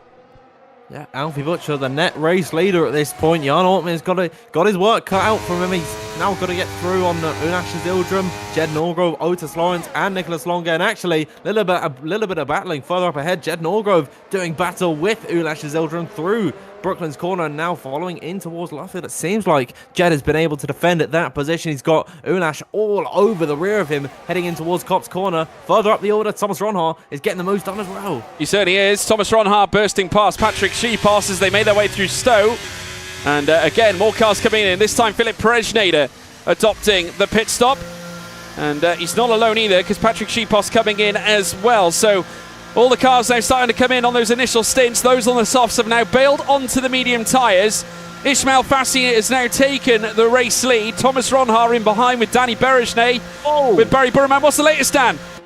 Longuet's off. Longuet's gone wide. Down at Stowe corner, something's happened there. It was a big melee, and now he's lost a number of positions down, relegated into 18th position. What has gone wrong there? I didn't quite see it. The camera angle wasn't working in my favour, but one thing we do know, George, is that Nicholas Longuet sent tumbling down the order. He certainly is. Just look at the train of cars as well further up. Jake Benham on the attack, looking for that net race lead, and to take it away from Alfie Butcher in this stint here at this stage. Now, this could very much throw a spanner in the works. Otis Lawrence managing to usurp Jed Norgrove. Longuet moving up to 14th as well. Norgrove losing place after place. He's under attack, and in comes now as well Jarno Opmeer. Outside line, he's going to take the two of them on as they head through now towards what will be Brooklands and Luffield. It will be the Flying Dutchman who usurps Zildrim, usurps Norgrove, and Norgrove, Zildrim and Smith are tying up further back. And Unash Zildrum sent into a spin off the exit of Luffield corner. He's got no front wing on that Haas. His race has come completely undone in the matter of seconds. Unash Zildrum out of contention to take any points in this Grand Prix. He's got a pit now, George. Yeah, he certainly does. No front wing on the front of the Haas at all. And Otis Lawrence on the attack this time as well. Further up, Jake Benham also on the attack as well with Alfie Butcher, the main victim. He might lose out twice because Rasmussen is wheel to wheel with him as well. Otis Lawrence, the young McLaren Shadow driver, looking to try and fight too, but now Benham and now Butcher fighting back. Oh, that's stellar from Alfie Butcher. It looked like he lost it, but he took it straight back, heading through Vale and Club Corner. This is beautiful stuff. Alfie Butcher, Jake Benham putting on a show. Freddie Rasmussen, Otis Lawrence and Nicholas Longay all doing a fantastic job as well. There's Nicholas Longay up the inside of Otis Lawrence. In comes Jan Ortman now looking up the inside of the Frenchman through the loop section. These two fighting for position. Jan Ortman is going to come off second best this time by, but still the battling continues, heading down in towards Brooklyn's fantastic racing we're seeing here. In comes Luke Smith looking to the inside of Jan Ortman. No move to bet this time by, as Jan Ortman is going back around the outside of Luffield on Nicholas Longay. He's got bags of pace in the back of that Mercedes. Yeah, he's looking for the overspeed as well on the exit, heading down the old paddock straight wheel to wheel now with Luke Smith. There's a battle further up as well as Ron Har and Fassi come together, but that's not the story. We've got to look at this fight because, of course, while all this goes on, great chance for those that are on the medium tyres from the start of the race to provide an overcut. Otmir now defending against Luke Smith, again heading through Maggots and Beckett's, has done brilliantly to do so, as now in come the hard runners and one medium tyred user, that of course being Brendan Lee. Luke Smith back on the attack though of Jarno. They come together. There's a battle further up as well involving Freddie Rasmussen. Butcher now under attack. Benham now net race leader, as though more of them come together with all this fighting. All those that are boxing later on downfield, they're going to get the benefit of it because they have got the speed, they have got the pace. Yeah, and we'll see where the likes of Brendan Lee, Alvaro Carrot on the lot all come out on circuit in comparison to these guys. They're exiting the pit lane now. They're going to be a decent ways back from this train. However, George, they're going to have some clear air. They're not going to be fighting. They know that if they just keep their pace, as a little bit of contact, Nicholas Longay into a half spin. George, I can't look everywhere. I mean, it's just sensational stuff all round. It is. There's been battles all across the order. Nicholas Longay has now managed to persevere into 11th place. Luke Smith losing out in that fight, and further back Jed Norgrove down in 13th place. This is absolutely out of this world. All these drivers coming together. We know Silverstone can deliver. Wide enough for 3 white scraps, and not only that, plenty of apexes to lick your lips with. Here at this stage, lap 15 of 26, Fassi still out in front. Berejnay now putting the screw here on Thomas Ronhaar, and now into the pits they come. Thomas Ronhaar, Danny Berejnay, they're boxing now. We'll have to wait and see where they come out in comparison to the leaders. We got to look out for, George, Thomas Ronhaar, Danny Berejnay and Brendan Lee later on in this race. And I'm talking the last few laps of this Grand Prix. Brendan Lee is already beginning to catch the back of this train. And once he's well within that DRS zone, he's going to be able to go on the attack. We'll wait and see where Thomas Ronhaar and Danny Berejnay emerge in this train. I'd imagine it's going to be similar to where Brendan Lee is at the moment. But the leaders now coming through Club Corner and down at the Hamilton straight in towards the first couple of turns. Thomas Ronhaar, Danny Berejnay exiting the pit lane. They're not going to be too far back, but they've still got a lot of work to do. Yeah, and all these cars now are starting to cascade down through the field. Jarno Otmir, incidentally, now on the attack of Otis Lawrence. We have got a huge plethora of cars now looking to fight it out, and with the laps dispersing the way that they are, by the looks of it, those that boxed earlier have got the advantage. The race here at this point is in the hands of young Jake Benham. He's got a great chance here of taking the race win. This will be the first race win of the season for him, and not only that, to add to his tally here across his entire championship ride through PSGL. He has certainly been a sensation, a major strategy call early into the race, and it's gifted him a great chance of taking a victory, though he's got to try and keep a relentless Freddie Rasmussen, and not to mention F1 Esports Challengers champion Alfie Butcher in behind him. It's going to be such a big ask, and now the cars making their way through Maggots and Beckett's. There's going to be a huge fight down the Hanger Straight.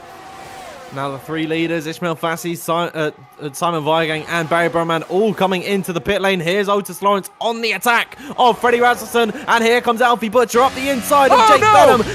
contact. Jake Benham's off the track, and now they're all going to be tumbling. Five drivers into one corner. Who's going to come out on top? Jake Benham and Alfie Butcher still fighting it out, but Jake Benham just about comes out on top, this time by Otis Lawrence, trying to find the moves on Freddie Rasmussen, and we've got about 7, 8, 9 cars in the fight for the lead of this race. So close to contact between Longay and Otmir. Somehow the pair of them come out unscathed. Otmir's up the inside of Lawrence now. Yeah, he certainly is. I tell you what, we're looking at a right blockbuster here now. Otis Lawrence has been on the attack of Freddie Rasmussen. The Great Dane said absolutely not. We're making his way around turn 18. Lawrence, though, is going to go straight on the reply. Wheel to wheel here with Freddie Rasmussen. Through towards Lovefield and Brooklands they go. Wheel to wheel they stay. Rasmussen holding on to position in P3. Lawrence now under attack. Through goes Otmir. Otmir now at the inside here at this stage. Through the old paddock straight the Mercedes with the opportunity. The ultimate opportunist. And it's Jarno Otmir. And he's now attacking Freddie Rasmussen. And he's got him here, Dan. In towards Magnus and Beckett, side by side between Freddie Rasmussen and Jan Ortmir. Freddie Rasmussen comes out on top on lap number 17 of 26 here, but something tells me Jan Ortmir is not finished in this Grand Prix. Freddie Rasmussen now closing to the rear of Alfie Butcher and Jake Benham. They're all going to tumble in towards Stowe Corner. Who's going to come out on top? In comes Jan Ortmir looking to the inside. He'll have the outside line on Freddie Rasmussen in towards Vale, but he's going to be boxed in by the Haas of Alfie Butcher, who slides his way through the corner. In comes Jan Ortmir, still wheel to wheel between himself and Freddie Rasmussen. Freddie's still on top. Freddie answered back brilliantly. Otmir did try him. He tested him. Laid down the foundations with Brendan Lee now in behind. Looking to come in and join the fight. This is outrageous. This is absolutely sensational. Benham still out in front. Here comes Presnader and Seaposs as well. They are battling, dueling here at the airfield here at Silverstone. They stay together, but Presnader batters back against Patrick Seaposs. And in all of that, Otis Lawrence went for a spin. Here comes Brendan Lee up the inside, looking to fight his way onto the podium or get himself through on Jarno Otmir with 3-lap old soft tyres. He's going to have no problem getting through on this top 3. And Brendan Lee, starting from 17th on the grid, George, looking to go up the inside of Freddie Rasmussen into Cops Corner. Two former championship rivals on F1 2018, still fighting it out on 23. And Brendan Lee still getting the upper hand on Freddie. Brendan Lee, the original. He was the original champion back in 2017 where the story started in F1 Esports. He is back here in PSGL. Some cite him to be back to his brilliant best. He's on 3-lap old softs. Butcher now and Benham coming together through Stowe Corner, and the Butcher brings down the knife upon young Jake Benham. The All-Star can't stop him, and they can't stop Brendan Lee. What a finale we have in prospect with 6 laps still to go. Brendan Lee still looking to carve his way through the field. Danny Beresney has arrived onto the scene. Already a race winner in this season, looking to make it 2 out of 3. But Brendan Lee, he's going to have something to say about it. Freddie Rasmussen looking to do battle with his Red Bull teammate. These two are part of separate organisations, forced to be brothers here in PSGL. And Danny Beresney, once again, he's going to soar around the outside and make his way up into P4. The two contenders in this race, George, Brendan Lee, Danny Beresney, two icons of F1 Esports, still in their prime here, looking to take it to the two youngsters up front. Yeah, here come the big players. Brendan Lee in third as well, watching every move that young Jake Benham makes. He's got Danny Beresney in behind too, with Freddie Rasmussen, Thomas Ronhaar on the attack, and the Flying Dutchman, Jarno Otmir. The two Dutchmen come together, and all the stories that we have seen, all the tales that have been turned out. It's Ronhaar now who bows superior here in the face of the Flying Dutchman. They come through Maggins and Beckett's once again here on lap 19, and Ronhaar on the attack, and yellow flags are lit in sector 2. But Rasmussen now is in trouble, because here comes the sister Sauber. Of course, we saw Lee uproot Rasmussen earlier on, but here now again comes Thomas Ronhaar. Butcher now once again being attacked by Jake Benham, but he still has the lead advantage here, Dan. That was Philip Presnader going around as here's Thomas Ronhart around the outside at the first part of Vale with the inside line. He'll make his way through and into the top 5. The two Saubers, after being knocked out in Q1, looking to take it to the leaders. Barry Burman as well arriving on the scene. Our first retirement of the day. Otis Lawrence in the pit lane calls it quits here this evening. But George, still 7 laps to go and you don't know where to look. It's a mystery, everybody. Let us know in the live chat who you think's going to win this one. I tell you what, there's plenty of big players here, and just look at the soft runners that opted to go fast in the latter stint. Berejne, Lee, Ronha, Barry Burman, they're all in the fight. Benham once again attacking Alfie Butcher. Incredible sequence of events here as now Berejne asks the big questions of his Mercedes teammate Jake Benham, with Brendan Lee watching on. Sauber manacled together in 4th and 5th place with Thomas Ronha, Barry Burman in 6th as well. In comes Berejne, keeping it tight to the inside, exited now Copse Corner. They're going to tip a run out of Maggots and Beckett's down the long hanger straight.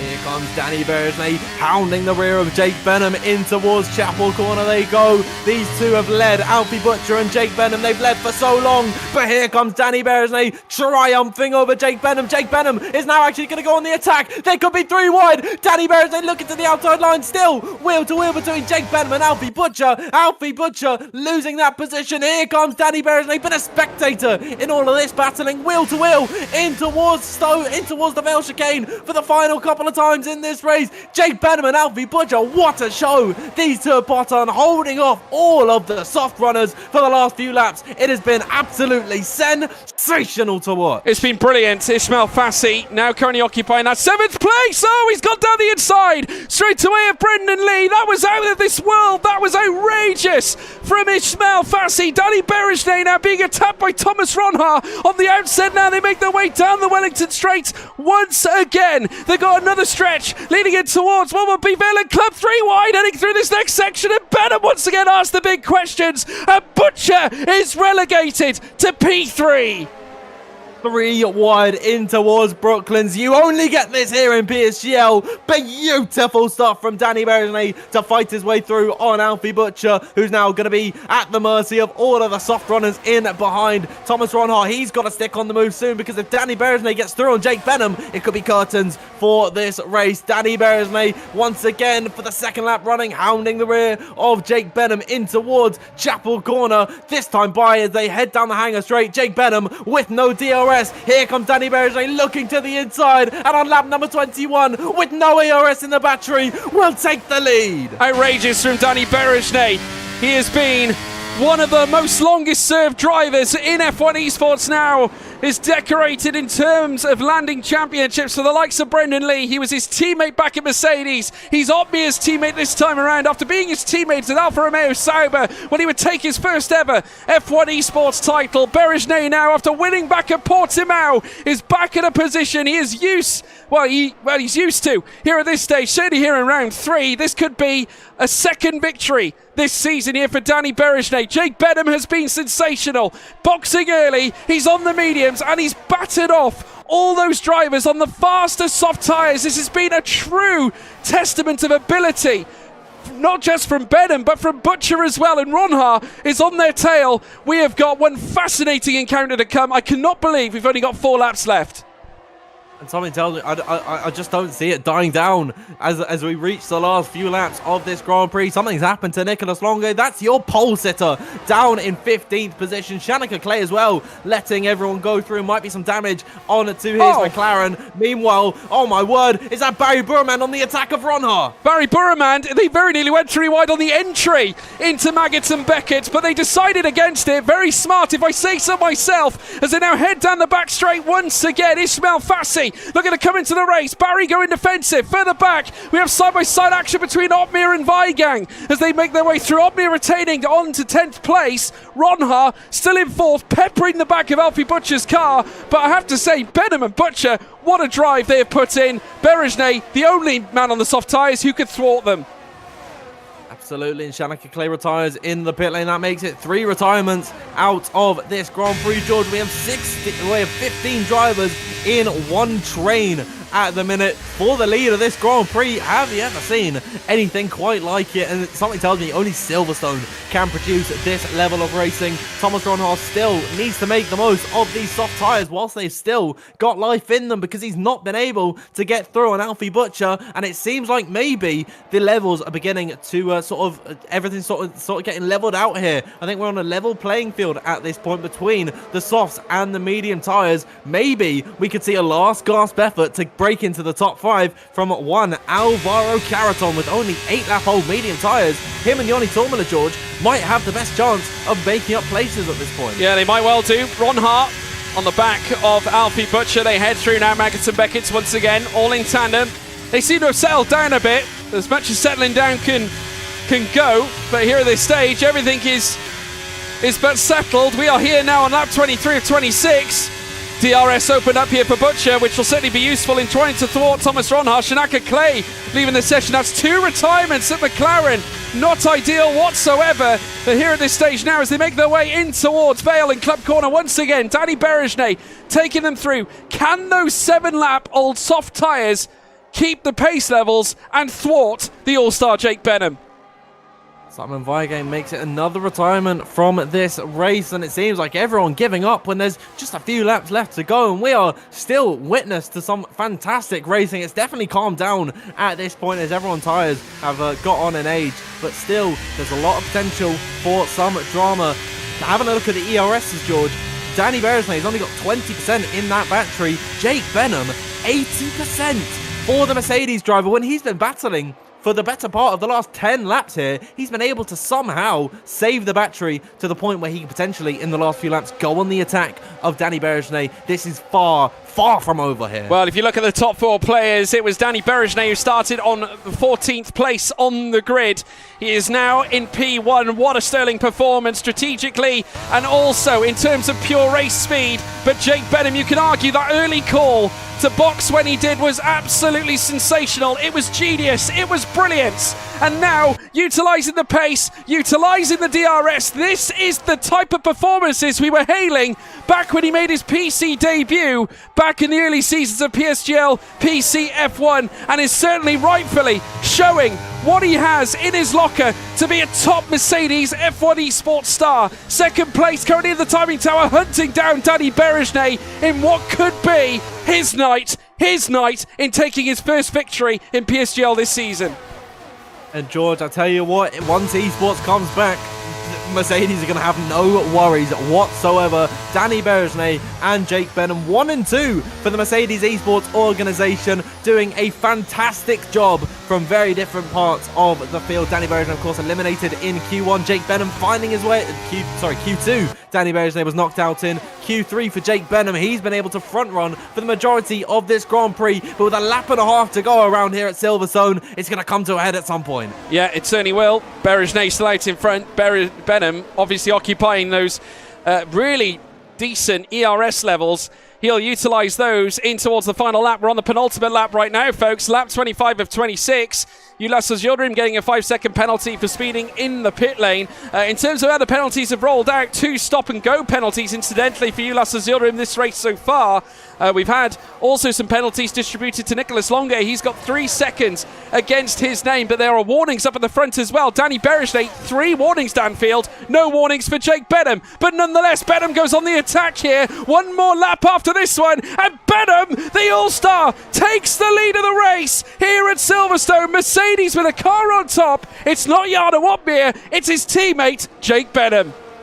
And to be fair to him, I counted him out at one point. I take it back completely. Jake Benham is not here to play. Does Danny Berejnay have any answer on the last lap of this Grand Prix? Or is he going to play the rear gunner to his Mercedes esports compatriot and try and defend from Alfie Butcher, who's still got a bone to pick with Danny Berejnay at this point? Could it be a 1-2 for the young English stars of Jake Benham and Alfie Butcher? We'll have to wait and see. But Jake Benham still plenty of battery to dispose of. He'll be leading away from Danny Berejnay, and there's a Haas coming up as well. I wonder, could Jake maybe get some DRS here? There could be a potential matter of DRS, because Ulasas Yildirim is currently making his way out of turn 8 at Woodcote, down the old Paddock Straight, and Benham is starting to sort of veer up on him here. He might get the benefits. coming out of Maggots Beckett. This is a great opportunity for Benham, who hasn't won a race since all the way back last season at the very first round, which was incidentally round 3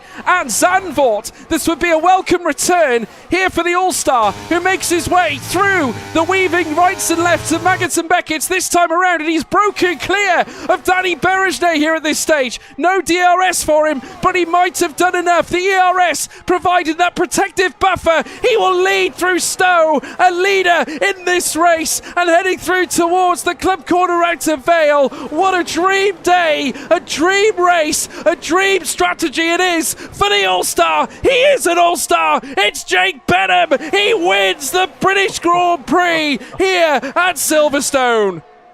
Oh, what a beautiful performance from everyone here this evening. George, absolutely fantastic race. Jake Benham with the undercut strategy on this game. That is not preferred whatsoever. You're supposed to lose when you go for the undercut later on in the Grand Prix. Jake Benham has been able to hang on and win ahead of Danny Berejnay, Alfie Butcher, Thomas Ronhaar and Barry Burman. 3 drivers starting outside the top 10, eliminated in Q1 and Q2, make their way into the top 5. What an unpredictable, tumultuous British Grand Prix we've had today, and Jake Benham comes out on top. Eat your heart out, Isaac Newton. This lad just defied gravity. Absolutely outrageous, Jake Benham.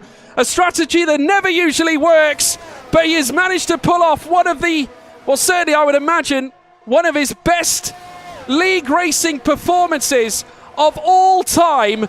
And on top of that, what might be decided as one of the best race performances of all time we have seen here in PSGL. That was absolutely unbelievable, and he's managed to pull it off in absolutely exuberant style, and credit to him as well. Doesn't he deserve it? Danny Berejnay, another fantastic performance after winning back at Portimao. It's another podium for Danny Berejnay, essentially a Mercedes 1-2, if you factor in the fact that Berejnay is of course a Mercedes F1 esports talent, and also a hat tip as well, I think, because he goes unnoticed. Alfie Butcher with a podium to celebrate as well, Dan. Yeah, Alfie Butcher had a tough start to this season. I mean, it 1 point, I believe, to his name, at least for the Haas team. That could go the way, actually, of Ulash Zildrum. Nevertheless, a very difficult start to the season for Alfie Butcher, and he's come alive at his home Grand Prix. Absolutely brilliant race, George. And me personally, I'm going to be invoicing maybe every driver for a packet of Strepsils in the morning, because the work we've been made to put through here, George, brilliant. I mean, what a day for PSGL and league racing. Well, that one was for the PSGL fans, I think. I'm going to dedicate that one to you. Track maps aside, folks, that was stellar. Let's take you through the results. Jake Benham is your victor.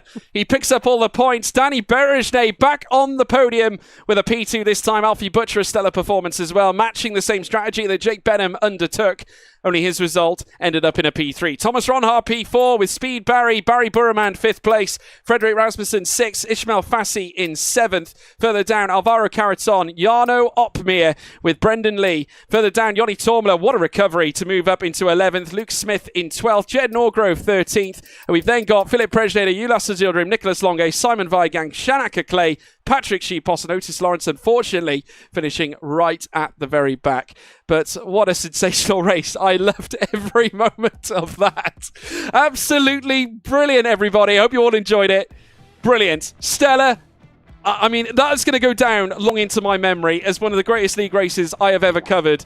I mean, I've commentated a lot of league races, as have you, Dan, and I would say that ranks somewhere near the top. Honestly, George, I'm running out of superlatives to actually consider this race, because wow, that's honestly the only way to describe it. Just wow, because throughout start to finish,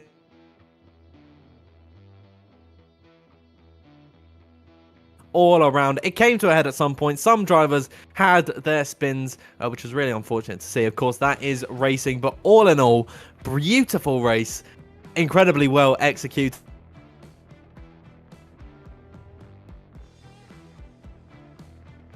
Maybe if everyone knows where everyone is, I think we could have some better races in the future. Yeah, I think unfortunately Discord does have an agenda against you, Danfield. You hit again a couple of times. Yeah, I do apologise, everybody. Well, you know, it is what it is. Get out of here, man. It's fine. It's fine. We'll live with it. Hopefully, we will get to hear from Jake Benham at some point. I hope we do, because that deserves an interview. I mean, very rarely do we get the chance to talk to Jake, because generally the results aren't necessarily what we generally see with some of the other drivers. But that was a special performance, and that deserves, it really does deserve diagnosing, and I would really like to talk to the guy if we get a chance. But we'll obviously sit tight. If you're in Jake Benham's stream, by the way, guys, if he is streaming, can you let him know to join the commentators chat, because we would like to get him in for a quick chinwag if we can. But yeah, a stellar performance. In terms of other big players as well, I got to give credit to the likes of Thomas Ronhaar. Started 16th as well, down a major recovery to get to where he did. On the precipice of the podium, I think you take that result all day. Yeah, absolutely. Unfortunately, Discord, George, still. Well, we have Alfie Butcher joining us instead. Alfie, how are you doing? Never mind. No, he's gone. He's not sticking around. Alfie, but he is around. He's in the waiting room. He's waiting. But yeah, sit tight, everybody. Just sit tight. We're gonna get Alfie Butcher in. Just 2 seconds. Let me see if I can get him in now. Alfie, can you hear me? I can. Hey, there he is. Alfie Butcher, everybody, joining us here in the commentary box. Alfie, what a race. You yourself, that must be one of the most exciting races you've been a part of. You were fighting for the lead. An interesting strategy to box earlier than everybody else alongside Jake. You must have been thrilled with the result. Yeah, it was really good strategy from the team. So hats off to them. And yeah, we made it work with the undercut. We knew we had places to find. Obviously P7, not the best quality, but obviously somewhere we can fight from, as shown. But yeah, it was a really good strategy, and really happy to be up there fighting for the win. And yeah, hats off to Jake as well. It's a great drive. Yeah, I think that was another advert for you in a sense that you've managed to transition after your superior championship run in F1 Esports Challenges to now becoming a fully fledged F1 Esports driver, and now heading into PSGL once again. This time on top in terms of landing a P3 in a podium place. Are you feeling now that you're into the groove? You're sort of getting used to the fact that you're racing against these guys week in, week out, and now putting in performances like this, which are certainly a lot better than where you were in season 34 last season in PSGL. Yeah, I think once you the more and more experience you get in the top leagues, top splits, I think the more and more experience you get, the more obviously you learn more. You learn from the drivers, and you just develop as a character. And I think I'm doing just that, and hopefully that can carry on for the rest of the season. Yeah, well, no, I mean, obviously it's a great grounding that you've put in place, and with Haas as well, where you've started your career. I obviously got the chance to catch up with you in person in Sweden. How's it been with the team, and have you felt that your racing has developed since you've been part of that organisation? Yeah, of course. They're obviously great help. RHG themselves as well.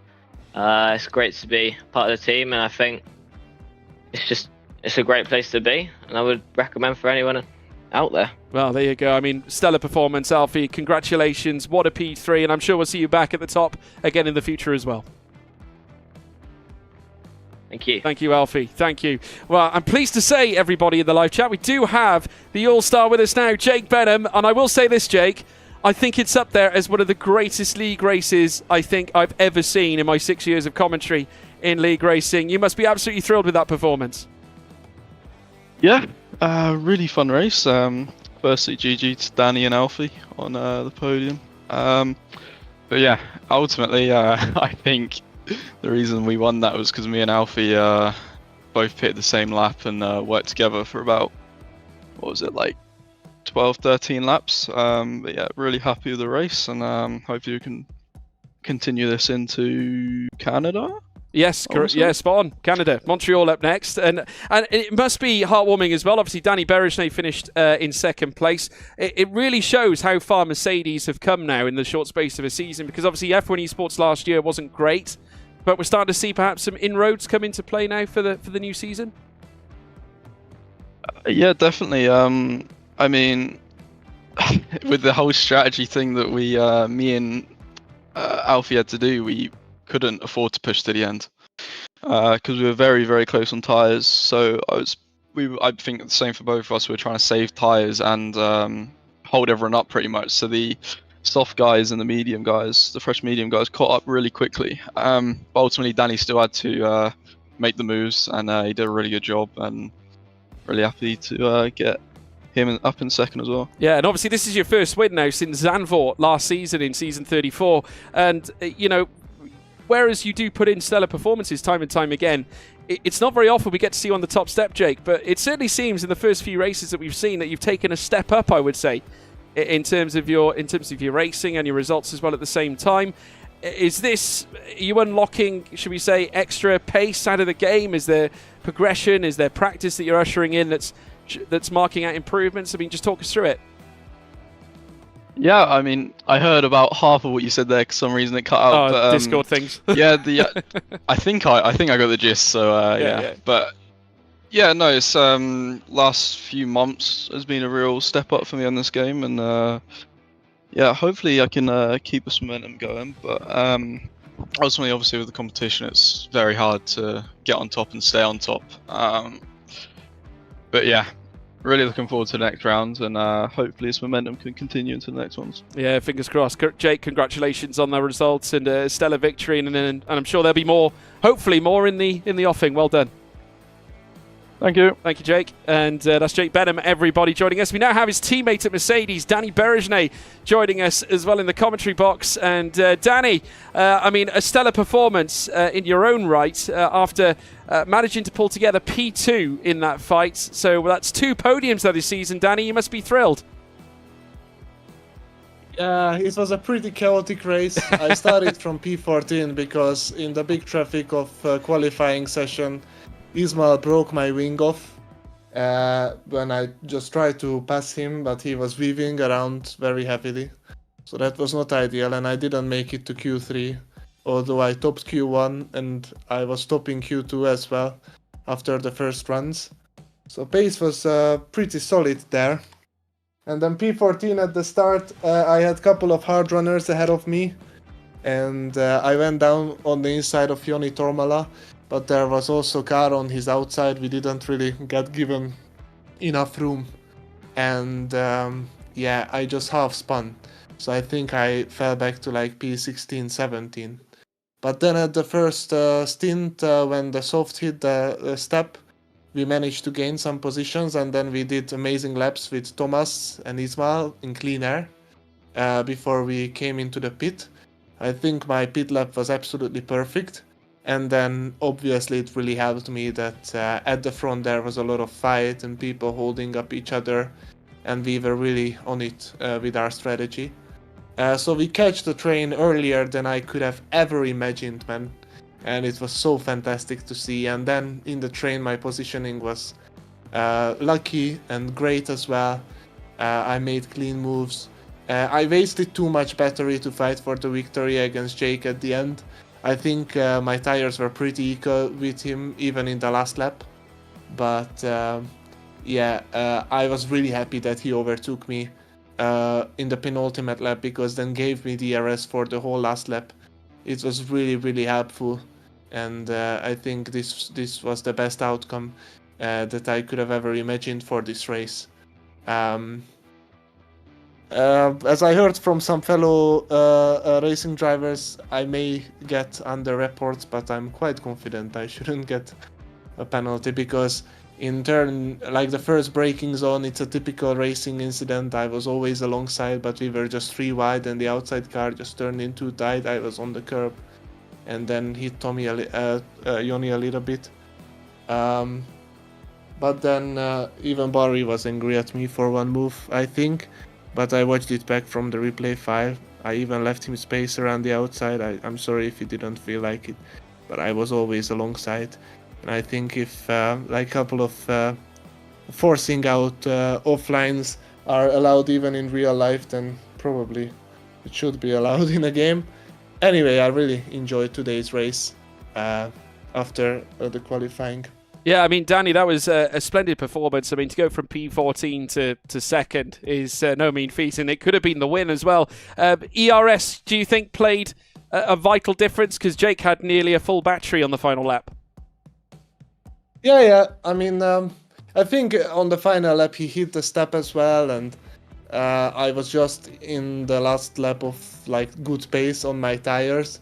So I think it was all about TRS, but obviously that's what you get when you start from a great position and lead the train. You can manage it a little bit better. So that's completely his reward that he completely deserves.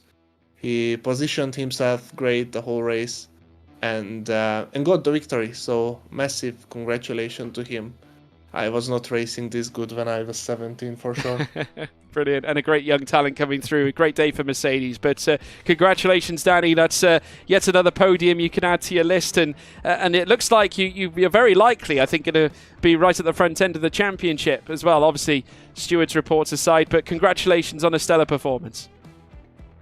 Thank you very much, George. Have a nice evening, everyone. Yeah, thank you, Danny. What a human being Danny Berejnay is, everybody. A fantastic guy, and always a pleasure to speak to Danny Berejnay. I think off the back of that, Danfield, we've witnessed probably one of the most iconic PSGL races in history, and you know, it was such a pleasure to be in the commentary box for it. I'm sure you would agree, and to watch some of the moves that we saw. 3 wides.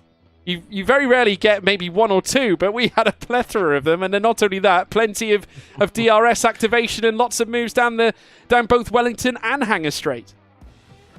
Yeah, George, at one point we had 18 drivers in one DRS train for the lead of this race.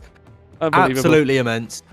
I don't know if we're going to see anything like that again. I think Silverstone just as a circuit is so good for racing, and it was just so incredible to watch throughout start to finish, because George, honestly, there was points in my brain where I was considering 5 drivers maybe to win the race. I said Jarno Otmir was going to take victory, and it ended up, I think, all of the starting 4 or something, none of them finished inside the top 10. I think Freddie Rasmussen might have squeaked out like a 9th place finish or something, or he ended up actually being in 6th, but the top 4, actually top 5 if you count Luke Smith in that as well. Jarno Otmir managed to find his way into the top 10. Don't know why I'm saying that. Nicolas Onge didn't finish. Luke Smith was in 12th. Otis Lawrence crashed out. It was just so tumultuous throughout the entirety of it, and it was so fun to watch. It was a pleasure to watch, folks, and I hope you all enjoyed it as well. If you did, make sure first and foremost that you hit that subscribe button. Please do. And don't forget to hit the like button as well. We really appreciate your support at PSGL. Yet another fantastic race that we have concluded, and probably one that will probably go down in history as one of the very best. If you want to check out the socials, you can at Premier Sim GL on Twitter, Instagram, and as well TikTok. There is a TikTok channel as well where you can find the highlights and certain matters being posted as well. We are having a full highlights package being released after every race, after every round in PCF1. So stay tuned for that as well. There's going to be one from Imola that's going to be coming out soon, and I'm sure there'll be another one after. I feel sorry for the editors who've got to piece that one together, because that is outrageous. They're going to spend ages trying to cut pieces off this stream. But yes, folks, it has been brilliant. My name has been George Morgan as well. I've been your commentator. You can check me out on Twitter, Instagram, and TikTok, plus various other places at George Morgan TV. It's always the same. And Dan, where can they find you, sir? Just one place on Twitter. It is at DanfieldF1_. So please do follow me on there. Well, folks, it has been an outright privilege. The All-Star has taken a victory once again in PCF1 for the first time since Zandvoort. We go racing at Montreal, Canada next week. So make sure you tune in. But until then, take care and goodbye.